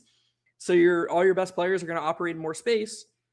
Go from that to somebody who, you know, that NBA.com has that stat, that gravity stat. He's worse gravity this season than both Thompson twins. That's how little that's how little attention defenses are paying to him. The second worst gravity in the NBA behind Draymond Green. Draymond Green is running away with negative gravity, which is really interesting to me because I think that says more about, not more, it says a little bit about Steph being hurt, because Draymond Green is very, very adept at dribbling into DHOs when he's being ignored and creating threes for his teammates. And he burns opponents consistently. Like he is, say what you want about Draymond Green, that guy is a genius on the basketball court. And if he sees an edge, he's going to find it. Now, I think Josh Hart's gotten good at that too. So I need to be fair to both players. But my point is, going back to what I was getting at, that is what you lose in pursuit of slightly raising your floor as a defensive rebounding team. And I'm not saying defensive rebounds don't matter, but there is a trade-off there. Let's acknowledge there is a trade-off. Let's not be like, yeah. Like, I get the 3-point shooting thing, but we just need they need that little extra edge in defensive rebounding. And that's it. That's not the only thing happening here. It's an incredible point. Totally agree. Well said. Well heard by me, by the way, as well. Raphael Burgess says they finally gave the ball to Cat. Yeah, absolutely. And Towns, to his credit, he looked sharp, man. He looked like the Karl-Anthony Towns of old. Like he's shooting the ball well, shooting confidently, making good decisions. And with that space around him, he was able to get into the post, get into his bag, close to the rim. Didn't dominate the boards as much, but didn't need to. Was just playing his game and taking what the defense was giving him. And I thought it was one of his better games in quite a while, because he had been down. I mean, no, he played really well against Philly. But aside from that game, I thought it was really one of his better games. So hopefully for Towns, he's trending in the right direction. His shot looks good. It looks like it's improving. Dude, can he just shoot more? What? That Yeah, the play at the end of the first half where Brunson passed him open and he shot in rhythm. That was his first 3 of the half. It's like, dude, you're an elite shooter. Is there anybody who can get through to him and be like, dude, please shoot more? Yeah, it's I've always looked at his shooting volume numbers, and he only had that one season in 2020 with Minnesota, and he only played 30 something games. Of the shortened season, he only played 30 some games. He shot 8 threes per 75 possessions that season. Like, that is by far his most like highest volume 3-point shooting season. And I don't know. I just think he doesn't. I don't know why he doesn't do it, to be honest. Like, I don't have a reason. He believes himself to be the greatest big man shooter, right? Like, he's competed in 3-point shooting competitions. He talks about this. In that season when he shot a crazy volume, he also shot 42% from 3. It was one of his best shootings. It's like, I don't know, but clearly he's not going to do it of his own accord. And so, to me, if I was ever coaching Towns, which obviously this is not, it's not in the realm of reality. If I was ever coaching Towns, we'd be having a conversation. We'd be watching film every single night and be like, dude, you got to shoot that. Dude, you got to pop there. Dude, you got to shoot. You got to shoot. You got to shoot. You got to shoot. I don't care. I don't care. I don't care. You got to shoot. You got to shoot. You got to shoot. And he likes to shoot a certain type of shot that he hasn't been good at. Shout out to Shax on Twitter, who's mentioned that the trail 3, he has not hit that with any level of consistency, which is really interesting to see, and actually is dragging down his overall shooting percentages, it seems, by a ton. But he loves that shot in particular, so it's really interesting. He doesn't like seems to not like as much the shooting off of a pop as much as he likes shooting off of a trail. And so there's a comfortability factor that seems to be playing there. But yeah, he's just got to shoot the ball more. I also just want to say, you talked earlier about the value in trying new stuff and getting information. I actually thought there was some awkward and sloppy chemistry between Brunson and Towns down the stretch. It was almost like, and again, this is total, I'm sitting on my couch trying to psychoanalyze these people who are doing something that I could never do. So, like, take this with a grain of salt. I am very aware that I could be wrong here. It almost felt like Brunson was like, okay, we just had a ridiculous comeback with me on the bench. Huge comeback. I am not having a good game. I cannot come back in and just take over. I cannot do that. And so he was like, all right, Towns, this is your game. So you go do the Brunson thing. And it's like, no, we cannot. It cannot be, okay, Brunson, like, you're not going to just try to win this yourself. Somebody else is going to try to win it by themselves. I'm sorry, but if one person is going to try to win or create points, that has to be Jalen Brunson, whether he's 0 for 100. I don't care if he's 0 for 100. If the only offense you have at the end of games is get out of somebody's way and give that person the ball, it has to be Jalen Brunson.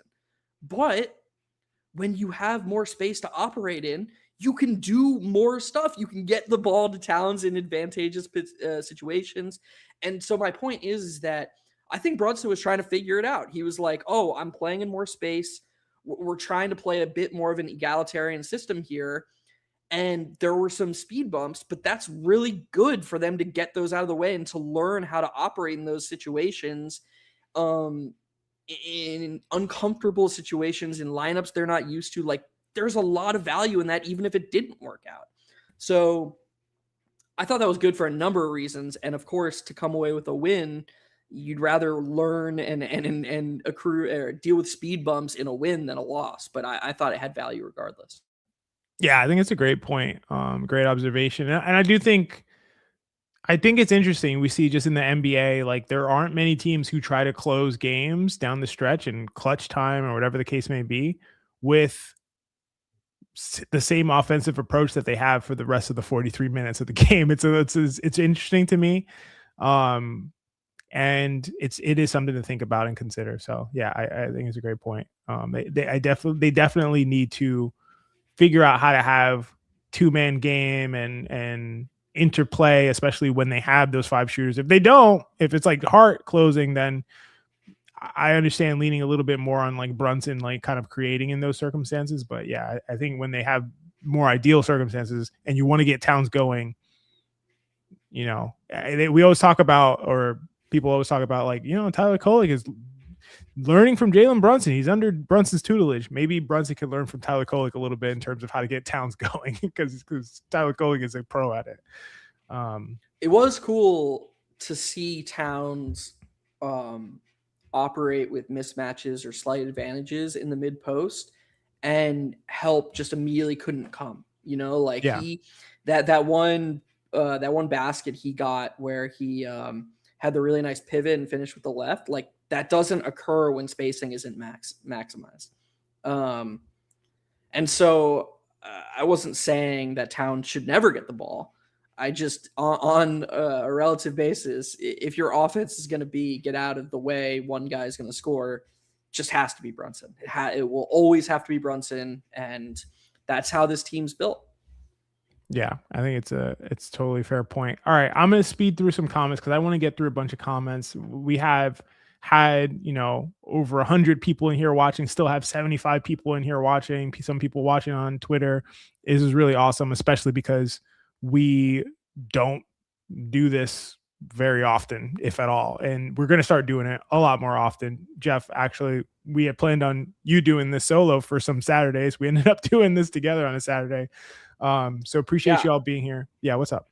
I was going to say, this could almost serve as like a pilot, and sometimes the pilot episode airs and then episode 2 doesn't air for a couple weeks, don't know when episode 2 is going to be, but regular Saturday live streams are going to become a Hot Hand Theory staple. And absolutely, especially as we get closer to the playoffs. Correct. And this is just our debut episode. So if you like interacting with us, definitely keep that in mind, because we're going to start trying to find more ways to interact with you guys. And we learn so much from you. We love interacting with anyone who shows up. Y'all are awesome. We have, without a doubt, I cannot fathom there is a better audience. And every week, no matter the topic, or this Rockets video essay we just did, every comment was like 90% of comments were supportive and informative and just unique perspectives. And that is the major reason why we're just always responding. And it's we wouldn't do that if it was just oh yeah, this is just throwaway nonsense. We really appreciate that you guys take the time to hear what we have to say, and that you, on some level, care what we have to say and want to share what you think. And it would be totally disrespectful of us to just ignore that. So yeah, we'd love to hear more from you in future live streams like this. For sure. I definitely want to echo that. It's a huge part of why we decided to do this and do Hot Hand Theory and do pods and all this stuff, was because we wanted to hear from other people, get our perspectives expanded as well with like-minded people or differently minded people who have different perspectives, and learn and grow together, and just kind of let's just get better at understanding what the hell is going on about this game that we all love. So totally agree with that. So really always will 100% appreciate our audience and people who drop comments and people who drop chats forever, for as long as we're doing this. By the way, we just crossed 10,000 subscribers on High End Theory. I probably should have mentioned that earlier. So super exciting milestone for us to have been doing this for a couple of years and to have gone over that threshold. And it's really only the beginning. Jeff and I have huge plans for what this platform is going to be. But we're always going to rock with you guys because we appreciate you guys so much. I'm going to speed, like I said, I'm going to speed through some of the comments. I'm going to get yelled at by my wife probably in a second, and my dog has to go to bed. So I'm going to speed through some comments. Let's see what we got here. Hey Seal. Hopefully I said that. Josh Hart is an 11th man masquerading as a starter because of political reasons. I wouldn't say 11th man, probably say more like a 6th, 7th man. But yeah, I don't think he should be a starter. Neo Marioism says LMAO, the show rules. I appreciate you, man. That's really dope. Let's see. Jared R says Knicks should have 2 baseliners, 5 out, and large. Mitch Hart, they're deep, versatile. Brown needs to maximize the versatility. You want to say just a minute on that, Jeff? I don't have a minute to say. He can just come. Jared should come on the show. That's I don't have much to add to that. I think that's spot on. I think the goal should be to maximize as many players as you can. The Thunder, in my opinion, are the God, actually, you have to help me with words. What is the people you're trying to aspire to be like? I'm just blanking on the word. They are the standard. The Thunder are the standard. Gotcha. Everybody should learn from them. And the goal of the Knicks should be to maximize as many players as possible. I think Brunson is going to be maximized almost regardless of the paradigm you put him in. He is that talented. Are there things you can do? You can motivate him to make certain passes and to play certain, sure. But within the realm of reason, Brunson is going to be great. Towns, Anunoby, Mikal Bridges, Josh Hart, Mitchell Robinson, Deuce McBride, down the line, the Knicks need to try to put these guys in lineups. They are not Jalen Brunson. Jalen Brunson is a very, very special player in that he can be maximized wherever. Other guys need to be put in the right lineups and have the strategies that those lineups deploy curated to their skill sets. So the Knicks need to start doing that. And the fourth quarter against the Rockets, it finally looked like that. 100%. Nipsey Sheik says, did use Amen more as a screener this game, or was he still spotting up? What was your read on that? I thought they did a great job. I thought he was everywhere. Like, it was like I know this game didn't go like Rockets fans probably wanted it to, but like Amen, I didn't think he was a killer or an anchor in terms of the way that the Knicks, when they did try to ignore him, I don't think that was really as available for them because he started possessions, he screened, he was in the dunker spot. Like, they basically checked the boxes that we were going for there. And you're saying they watched your essay, Jeff? Is that what you're saying? I think they watched our video essay, but no, I don't actually think they did. But first of all, it'd be cool if they did. But second of all, no, I think that's a reason to be super encouraged if you're a Rockets fan, because again, this team doesn't have a top 5 net rating, top 6 net rating by accident. It stinks that Fred VanVleet got hurt because I think he's low-key a super crucial part to their core, and I think he's hugely underrated. I think they need to play Reed Shepherd more. I think his shooting is important, but this team, especially with how Udoka is just totally fine going to a 7-man rotation, this team can be really good. And the reason we did that video essay on Amen Thompson and ghost coverage is because if there's like one pressure point to attack, if you're a playoff team meeting them in a playoff series, it is Amen Thompson's lack of gravity, his negative gravity, his just inability to shoot. And when they put a performance like they did against the Knicks tonight, where it's like, we're not going to let you exploit his non-shooting, or we're going to try to negate that. If I'm a Rockets fan, I find that super encouraging. For sure. I totally agree with you. Very encouraging. Ishi MC says, 5 out or no championship. Start the saying, everyone. We do need to come up with some kind of catchphrase like that. That's how you get things going. You got to have some kind of catchphrase. What game is this? What do you mean? Like, what game of the season was this for the Knicks? Oh, I don't know. It's got to be like 50 something. I don't know. It was game 57. Title run starts in game 57. It's a long catchphrase. We'll work on it. We'll figure it out. I'm not here for the catchphrases. That's not my jam. Oh man. Latrell Sprewell is the Americ. I'm not sure, but it's a dope. Maybe you ran out of characters. Isn't that also a picture? Is that not? I can't tell. It's pretty small, but it's like a flag. It's like an American flag with like. Is that Sprewell? Might be Sprewell on it. I don't know. Latrell Sprewell is the American. Please, if you're still here, explain to us what's going on here, because it's very interesting. Actually, and Jeff, can you please tell people how much better the team would be if we learned how to actually screen quicker and stronger? Something we never talk about. So I'm curious It's a your really opinion. good point. Really good point. They're a really bad screening team, and there are ways around that, like the Hornets. They could learn something from the Hornets, just relentless go screens and just cause chaos.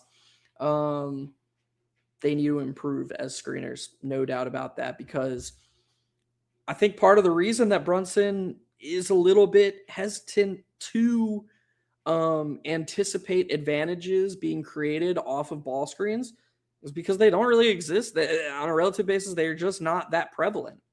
And yeah, I think that's an area the Knicks absolutely can improve. I think that that's something weirdly, I think that Hart is like the most committed screener on the team. You know who is elite at screening, XJ? Isaiah Hartenstein. He was really good. Emmanuel Quickly. Oh yeah. Of course. Deuce Great ghost screener. Yeah. Deuce is a good screener too. I feel like Deuce just learned from Quickly, like the random flare screens and stuff like that. Yeah. They just, it's just tough. I will say though, I do think that Brunson, it's why this game is so interesting, because I do think that they need to get better at screening, but I also think that Brunson can do a little bit more to elevate the screens. He really does prefer to use these screens to get switches and then take a step back and go to work on the mismatches.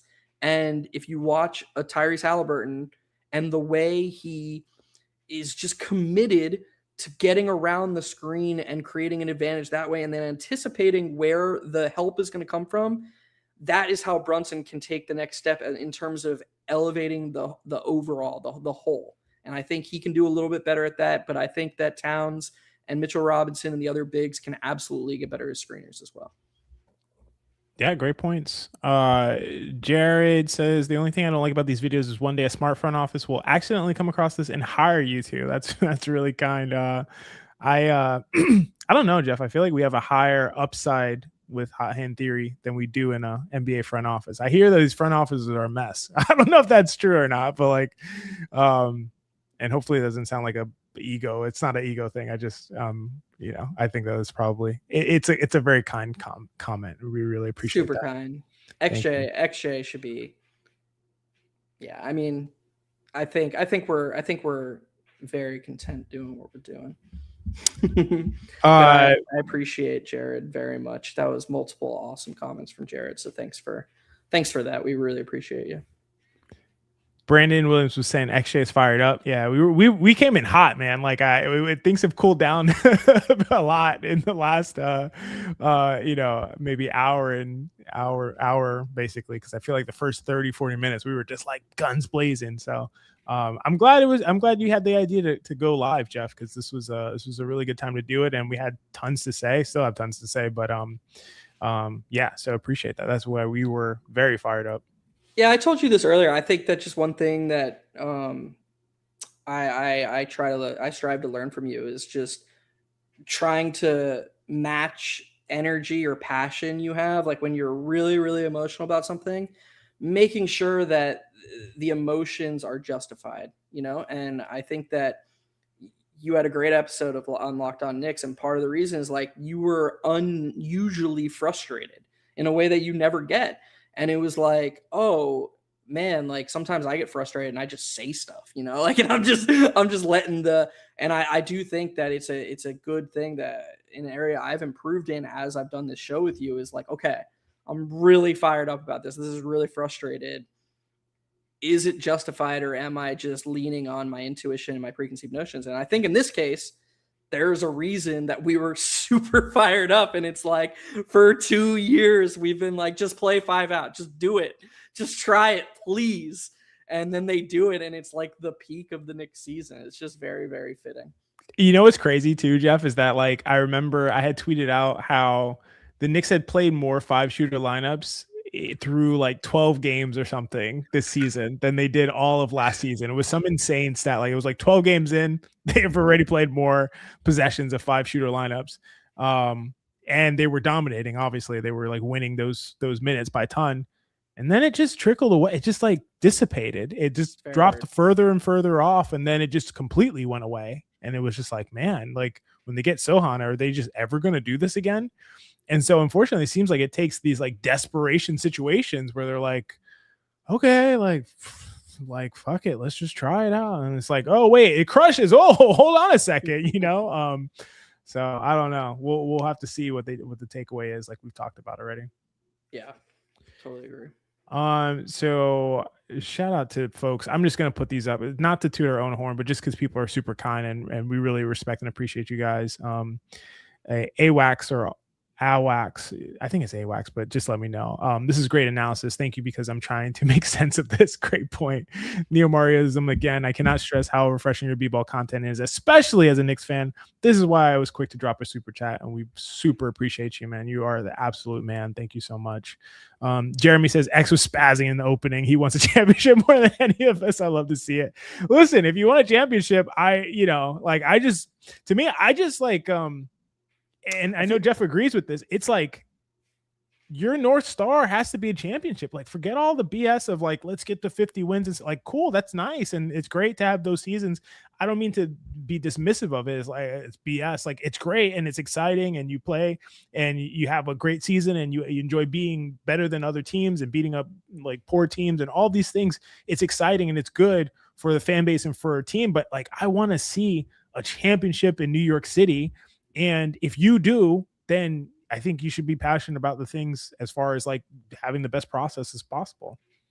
I think that for the most part, within, the 40-yard lines per se, almost every fan of their team wants a championship to similar amounts. Like, it's just like a similar, oh man, I'd really love my team to win a championship. The difference between XJ and I and most other people is that yeah, we probably want the team we root for to win a championship, but there is no other want. There, like, other people want to exactly. There are other people want to enjoy the team. They want to like the team. They want to like have guys they can root for, and like our pure North Star is just trying to maximize the roster and the franchise and give them the best chance of winning a championship. So that's why, we literally almost did a Jazz episode last week where it was like when it was the peak of everyone hating on the Jazz, and XJ and I were talking on the side, and we were like, what they're doing is really smart, and like this is like the goal for every team, in our opinion, should be championship. How do we get a championship? How do we maximize our EV of winning a championship? And I don't think our way is better, not at all. It's just how we happen to think. We are like-minded in that way. Yeah, absolutely. Absolutely. Sincere shout out to you. Says, hey guys, so glad to see you guys talking Knicks basketball after the game. Appreciate you being here. Thank you so much. And we're going to do this post-game thing more often after Knicks games and after other games on Saturdays. I think it's something we're going to start doing a lot more frequently. Michael Dollar says, salute to you, my friend. Thank you so much for being here. Oren Fullerton says, why do you think Mike Brown hasn't embraced the 5-out lineup? Do you think it's politics? You want to talk about this for like just a minute? Because I gotta get going in a sec. Yeah, I think it's a combination of politics and biases. I truly do. I felt this way the whole season. I've texted it to you on the side, XJ. Like, I think deep down, Brown, as much as he may think he can fight it or think he thinks differently, like, I think lots of coaches from that era are pretty like-minded, and I think they value a lot of the same things, and those correlate with size and with rebounding and the stuff that we talked about last season. And that doesn't have to be right or wrong. I just think it kind of is. And so as Mitchell Robinson got more healthy, I have felt from the beginning like the starting lineup was here to stay, and it was just sort of like, on that one thing, there wasn't going to be a ton of wiggle room for Mike Brown.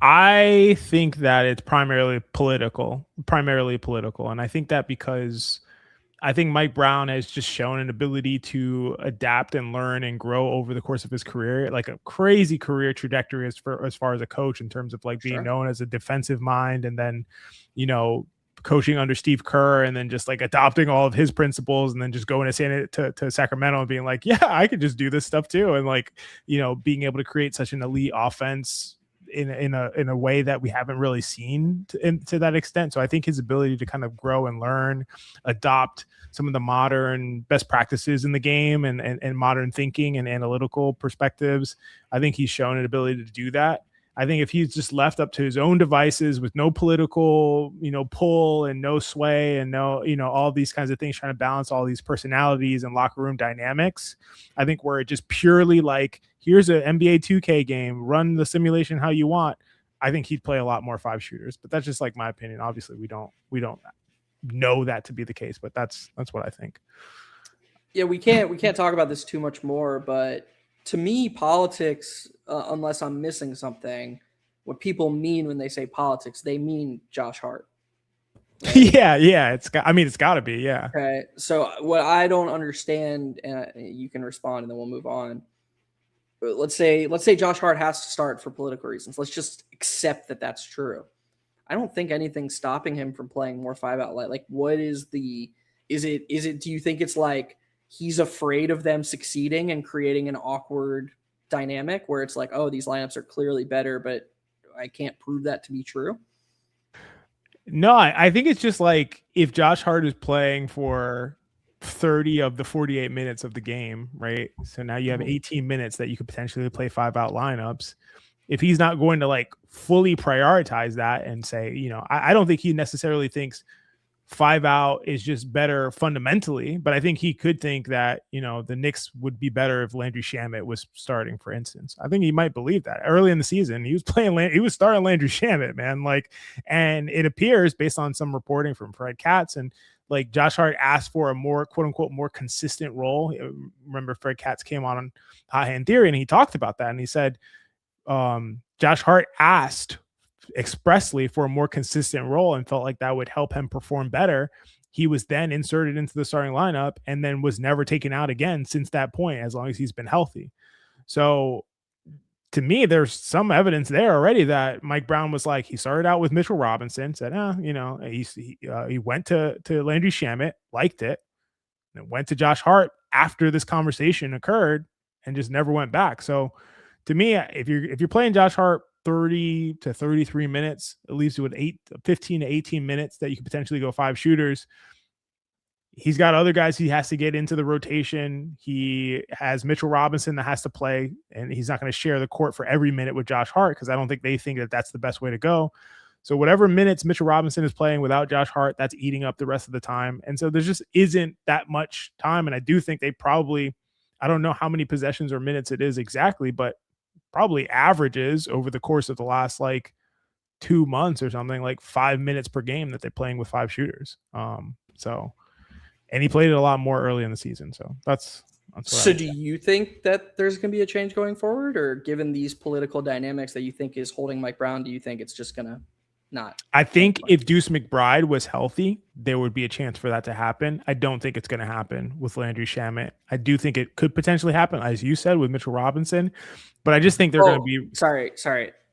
Let me just rephrase the question. Yeah. That wasn't what I was asking. Do you think somebody asked earlier, do you think that this is going to signal change and they're going to play more 5-out?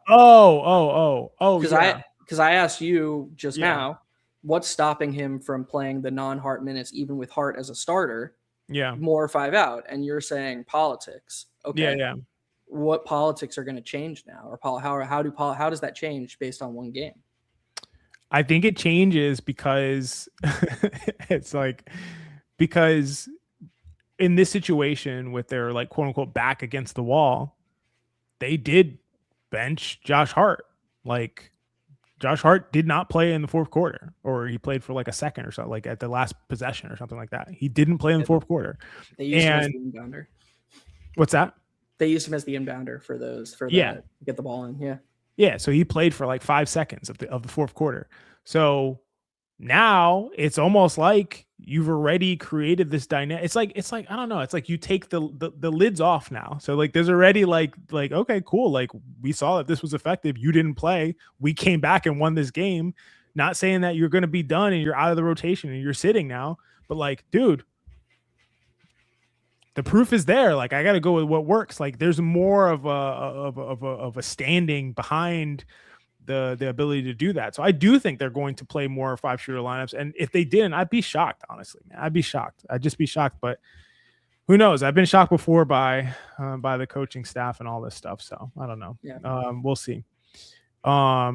Freezy Sec, what's going on? Our guy Speaking of awesome guys, absolutely. I mean, he had an amazing comment on the men video. On the LaMelo video, he had one of the most upvoted comments on the LaMelo video essay.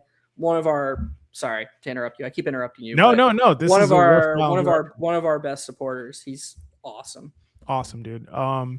I feel like the blitz has been pretty strong against Brunson lately. They've killed the blitz over tenure here, but for some reason lately it feels as though it's been pretty successful against him. What do you think about that? I think there's definitely something to that. Yeah, I think there's something to that too. I just think that the blitz thing is so tough because it's just such a small sample and it's such specific possessions, you know? Yeah. So it's like, it's really, really hard to analyze. It's so much feel based. And honestly, so much of it is like, how comfortable is Brunson with it? Like, what does Brunson, does he not like it? Does he not trust his teammates? Is he gonna, is his reaction to blitzes gonna be, man, it's got to be me. Like, I trust myself more than anyone. And he's gonna react suboptimally to it. Like, I know this is kind of a wishy-washy answer, but it's just really, really hard to analyze very accurately. So I think his breakdown is pretty solid. Yeah, I agree. I think what Brunson kind of struggles with a little bit is passing out of those blitz situations, especially when the two guys are like the guy guarding is like a Sar or a Men, somebody super athletic and long, and then the second guy who's blitzing is like also like a wing type guy. And they get him kind of trapped near the baseline or something like that. And that's why under these situations, I think if you keep Brunson in the middle of the court, like he handles the blitz a lot better because the outlet is easier to make. He's not kind of like trapped against the sideline, having like only one place he can go. Then oftentimes there's a third defender that's coming to cheat and look to play aggressively and get into transition off of a steal. So I think like you said, Jeff, like it's small samples, they're particular situations. I think if you know they're coming with this trap, and that's why I don't have an issue with it if you're just like breaking it out all of a sudden on a one possession. Brunson wasn't expecting it. He thought he was going to play one-on-one. All of a sudden he's got this blitz in his face and they're trying, they're all in the passing lanes. It's cool to do in those situations. It's when you're bringing it over and over and over, and Brunson knows, okay, they're bringing two. I don't think that works very well. You bring the ball to the middle of the court, you have an easy outlet valve for him, and then if you have four other shooters, you're just giving up a corner three every single possession. So that's kind of how I see it. I think one thing he could do to handle this better. Sorry, guys, I'm going to bring up Quickly again, but something Quickly does amazingly when he's blitzed, when he's hitting his pull-up threes and they're just trying to take that away, is he does these jump passes where he so as everyone who watches basketball knows, one of the most important guys when you are blitzing is the guy in the middle. He's who you're trying, the guy on down low, like in the paint.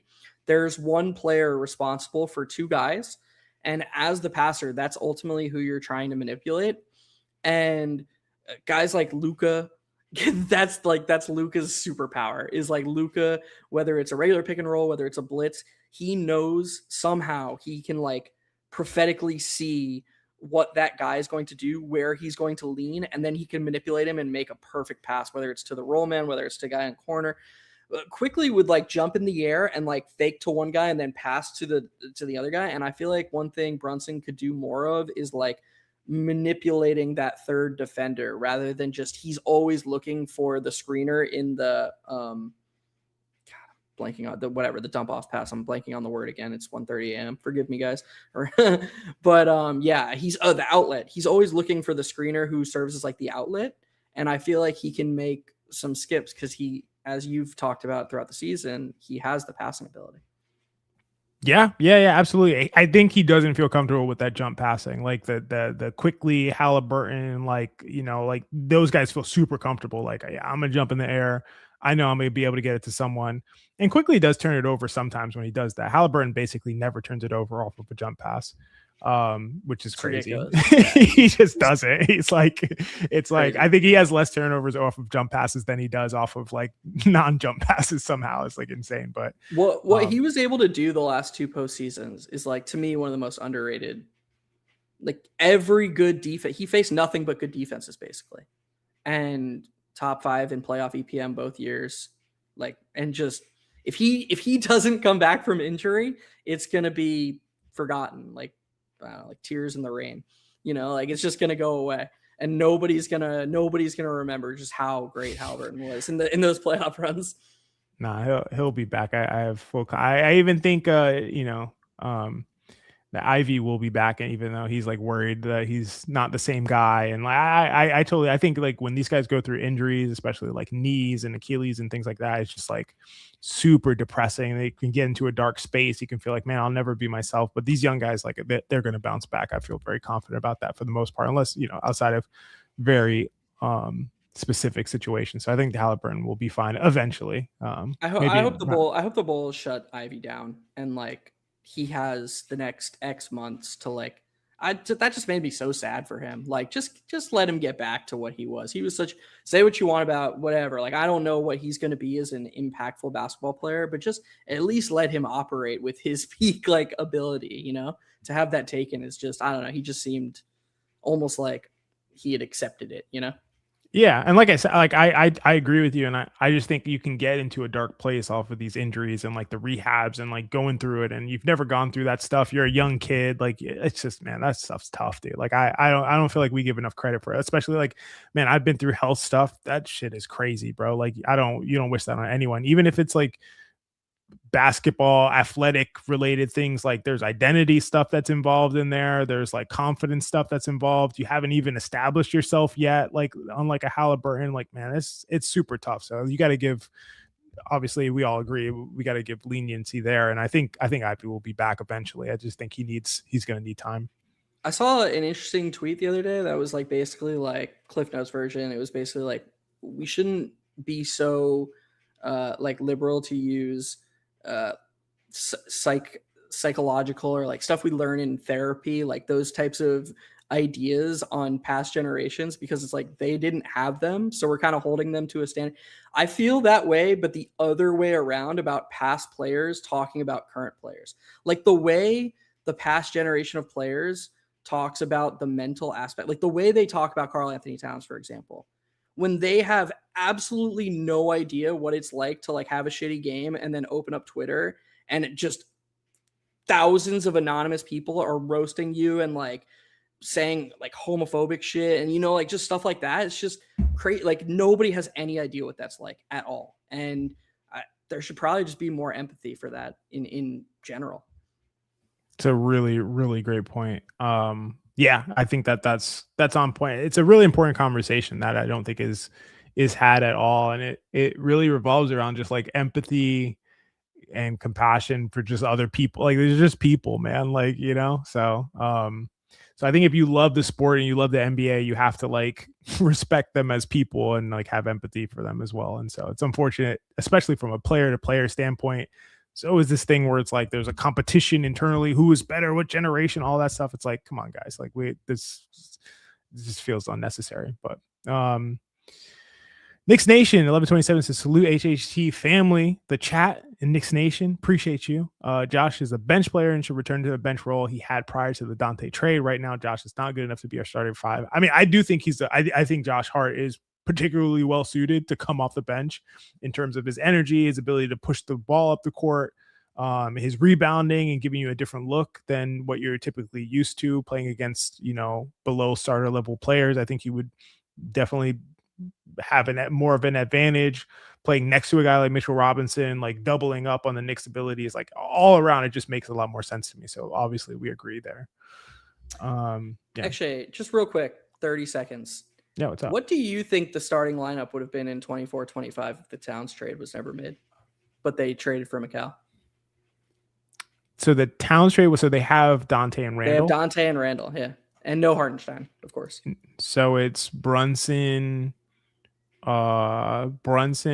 Bridges, OG. Hart. Oh shit, OG. Wait, yeah. They have Randall. They have like. Do you think both Dante and Hart would have just come off the bench? Yeah, for sure. I mean, yeah, none of those guys are benchable. Like, it's not even like it wouldn't even be a conversation about benching them. So it was a weird start to that season too, though. Remember, because Mitch wasn't going to be ready to start the season. Yeah. They were. I remember we were talking about like, are they going to play Randall at the 5? Like, whatever. It's like, yeah, no, they were desperate for a center, man. They were like, we're not doing this. They just also knew Tibbs would never have done that. Like he didn't even want to do it with Towns. He was going to do it with Randall. Like, yeah, absolutely. Yeah, of course, we know like what the Randall at the 5 lineups would have looked like. It would have just totally negated the point of Randall at the 5, anyways. 100%. Because he never would have went Dante as the 5th guy. So it would have had to been Hart and Randall, and it'd be like, okay, this doesn't work. Yeah. In the Keon Ellis article I wrote, I had a line where I was like, the Kings have pulled off the rare small ball lineup that gains none of the advantages of being small. That's what the Knicks would have done. They would have had this small ball lineup with 6'9" Randall at center, but then not had maximal space. Exactly. It would have been ridiculous. Who was the team that did it where like they played like they were playing small with no shooting and no rebound? It was like they're bad at everything. It was like crazy. No, it was like a specific team. I just remember this season. I thought you were talking about the 2019 Rockets when they No. They basically, or the 2020 Rockets when they basically had to play PJ Tucker at center because the micro ball, teams were ghosting Russell Westbrook and they just didn't know how to. It's actually weird looking back on that now because probably if teams were ghosting Russell Westbrook, you should have just played Capella but they were just so obsessed with threes that they were not going to try. They were like the bizarro version of, this Knicks team. Like they would not embrace anything else. But like Russ and Capella with 3 shooters and defenders, that would have actually been kind of sick back then. For sure. Yeah, I agree. GD Nation says, man, I didn't know you were live. No notification. I don't know. What is YouTube doing? I don't think that's because I made it 11:15 a.m. instead of p.m. But because when we went live, I think it was supposed to let you know. So that's unfortunate. I'm glad you found us, but we gotta fix that. Don't worry, XJ. At about the 20-minute mark of this, I pressed the microphone button on my headphones, thought there was something wrong with my computer, and closed out and opened it back up because I was convinced that something was broken. So once again, don't worry, whatever you setting it to 11:15 is not the dumbest thing to occur on this live stream. So I take the cake. None of those are dumb things, I'll say. Those are just things that happen. They're normal things. What's funny though is you're not like sticking up for me. You're just like, don't call what I did dumb. I did You're like, you can call your. I didn't do something dumb, guys. Let me just clarify. Not that I don't do things dumb. I do dumb things. This is not one of them. And Agent Super Argo, thank you so much. Says, please hit that thumbs up button, subscribe and share, support the channel. We really appreciate your support. And shout out to everybody who is still here. We're about to drop a run in like maybe 5 minutes or so, but super appreciate you guys for being here. This has been an awesome stream. We are going to do it more often. If you can, please hit a like. If you're here for the first time, please subscribe. We're going to be dropping pods, video essays, everything that we do as we build up towards the playoffs. And the playoffs, Jeff, man, the playoffs are going to be crazy this year for us, man. We're going to be pushing content, talking matchups. The Knicks are going to be in there and hopefully making it far. I just can't wait, man. It's going to be incredible. We're going to be putting out, we're going to have to figure out how to get some video essays done like on a quicker scale so we can do like matchup related stuff. And like, it's going to be really cool. You know what we're going to do? You know how like sometimes we base letting y'all behind the curtain here. Sometimes, we base the content we make off of the results of games. And like we've had certain times where we were dead set to do an episode, but we needed a result to happen. And then the result didn't happen. We're going to like make a video essay, like based on 2 teams matching up. And then there's going to be an upset or something. That's going to hurt. Yeah. We're gonna have to drop that off and like that's probably not an appropriate joke for live. I'm not gonna say it. Nick Jr. 79 says towards the end of the game, Cat and JB were both pulled out of the game when the Knicks where on defense, the two best players shouldn't be pulled out of the game for a better defender. So I understand what Nick is trying to say. I think that or hopefully I understand. I don't think he's saying like it was a bad call to pull them out. I think he's saying that this is representative of the issue of having your two best players not be guys who would get pulled in a situation for defense. I believe it's a good call by you, and now that I get what Nick's trying to say, I totally empathize with that. I totally get it. If your two best players are two guys who need to be pulled for defense at the end of the game, like your two highest impact guys both share the same deficiency, from a team building perspective, that's a problem. Yeah, I agree. From a coaching standpoint, having a coach who will sub offense for defense it's pretty critical. is pretty important. But I'm not going to go down that road again because, yeah. Fair enough. And Nick Jr. also says that shit again. Nick Jr. also says this coaching staff needs to use this formula going forward. Keep Cat engaged. Let Brunson take over in fourth quarters. And I think there's something to that as well, because I think that if you're going to and to keep Cat engaged, I think it's like putting on Brunson to keep Cat engaged. So like being the coaching, the great coaching here would be like, Brunson, you're our leader and you are the guy, you are the captain, you steer the ship. Towns is not like you. He can't just get himself going and just like, do what he does whenever he needs you to support him. And through the first 3 quarters, we need you to be looking for him. When you're running pick and pops and pick and rolls, look for Cat first, like expressly make that choice and that decision and get him going. And then in the fourth quarter, do your thing, man. Bring us home. Do what you do. Take over, dominate that quarter. That's your time to shine. But in the first 3 quarters of time, we need you to get him going for us to win at the level that we want to get. So I totally buy that to some extent. Yeah, I have an interesting comparison because this guy wasn't exactly known for passing, but there are a number of very, very poignant and relevant Kobe Bryant quotes from the 2008 to 2010 Lakers after they traded for Pau Gasol, where Kobe was basically like, I know I will get going. I see it as my job to make sure that Pau is engaged and into the game and feels a part of it from the opening tip. And I remember back then, even though my memory is weird and bad, I remember back then after seeing those Kobe quotes and kind of just being like, man, he's full of shit. Like that. He's just saying that, like specifically watching for that. And he would go out of his way to like, all right, pal, like post up, like we're getting you going, or like using his gravity or the attention that he got to get Pau easier buckets. It was a very underrated aspect of that dynamic, in my opinion. Yeah. And right along with that, J2D224 says starting lineup has to change. You guys have already talked about in previous pods. Team doesn't win without Cat. The captain and the coach need to make sure he stays involved. I think this summarizes exactly what we were just talking about. I think it's perfect, and I agree. Yep. Agree entirely. Let's see. Jimmy Coolwater says turning point was Mike Brown benching McHale for Alvarado. Great decision. Yeah, I don't even see it as a benching. I just see it as like playing Alvarado in a spot where you needed that spark, and Alvarado's going to give you that on both ends of the court because he can hit threes and he can generate turnovers, 2 things that the Knicks need desperately. And so, yeah, I think that's a great point.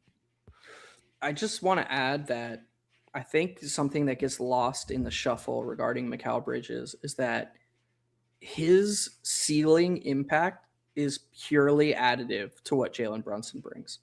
And I cannot overstate how important that is.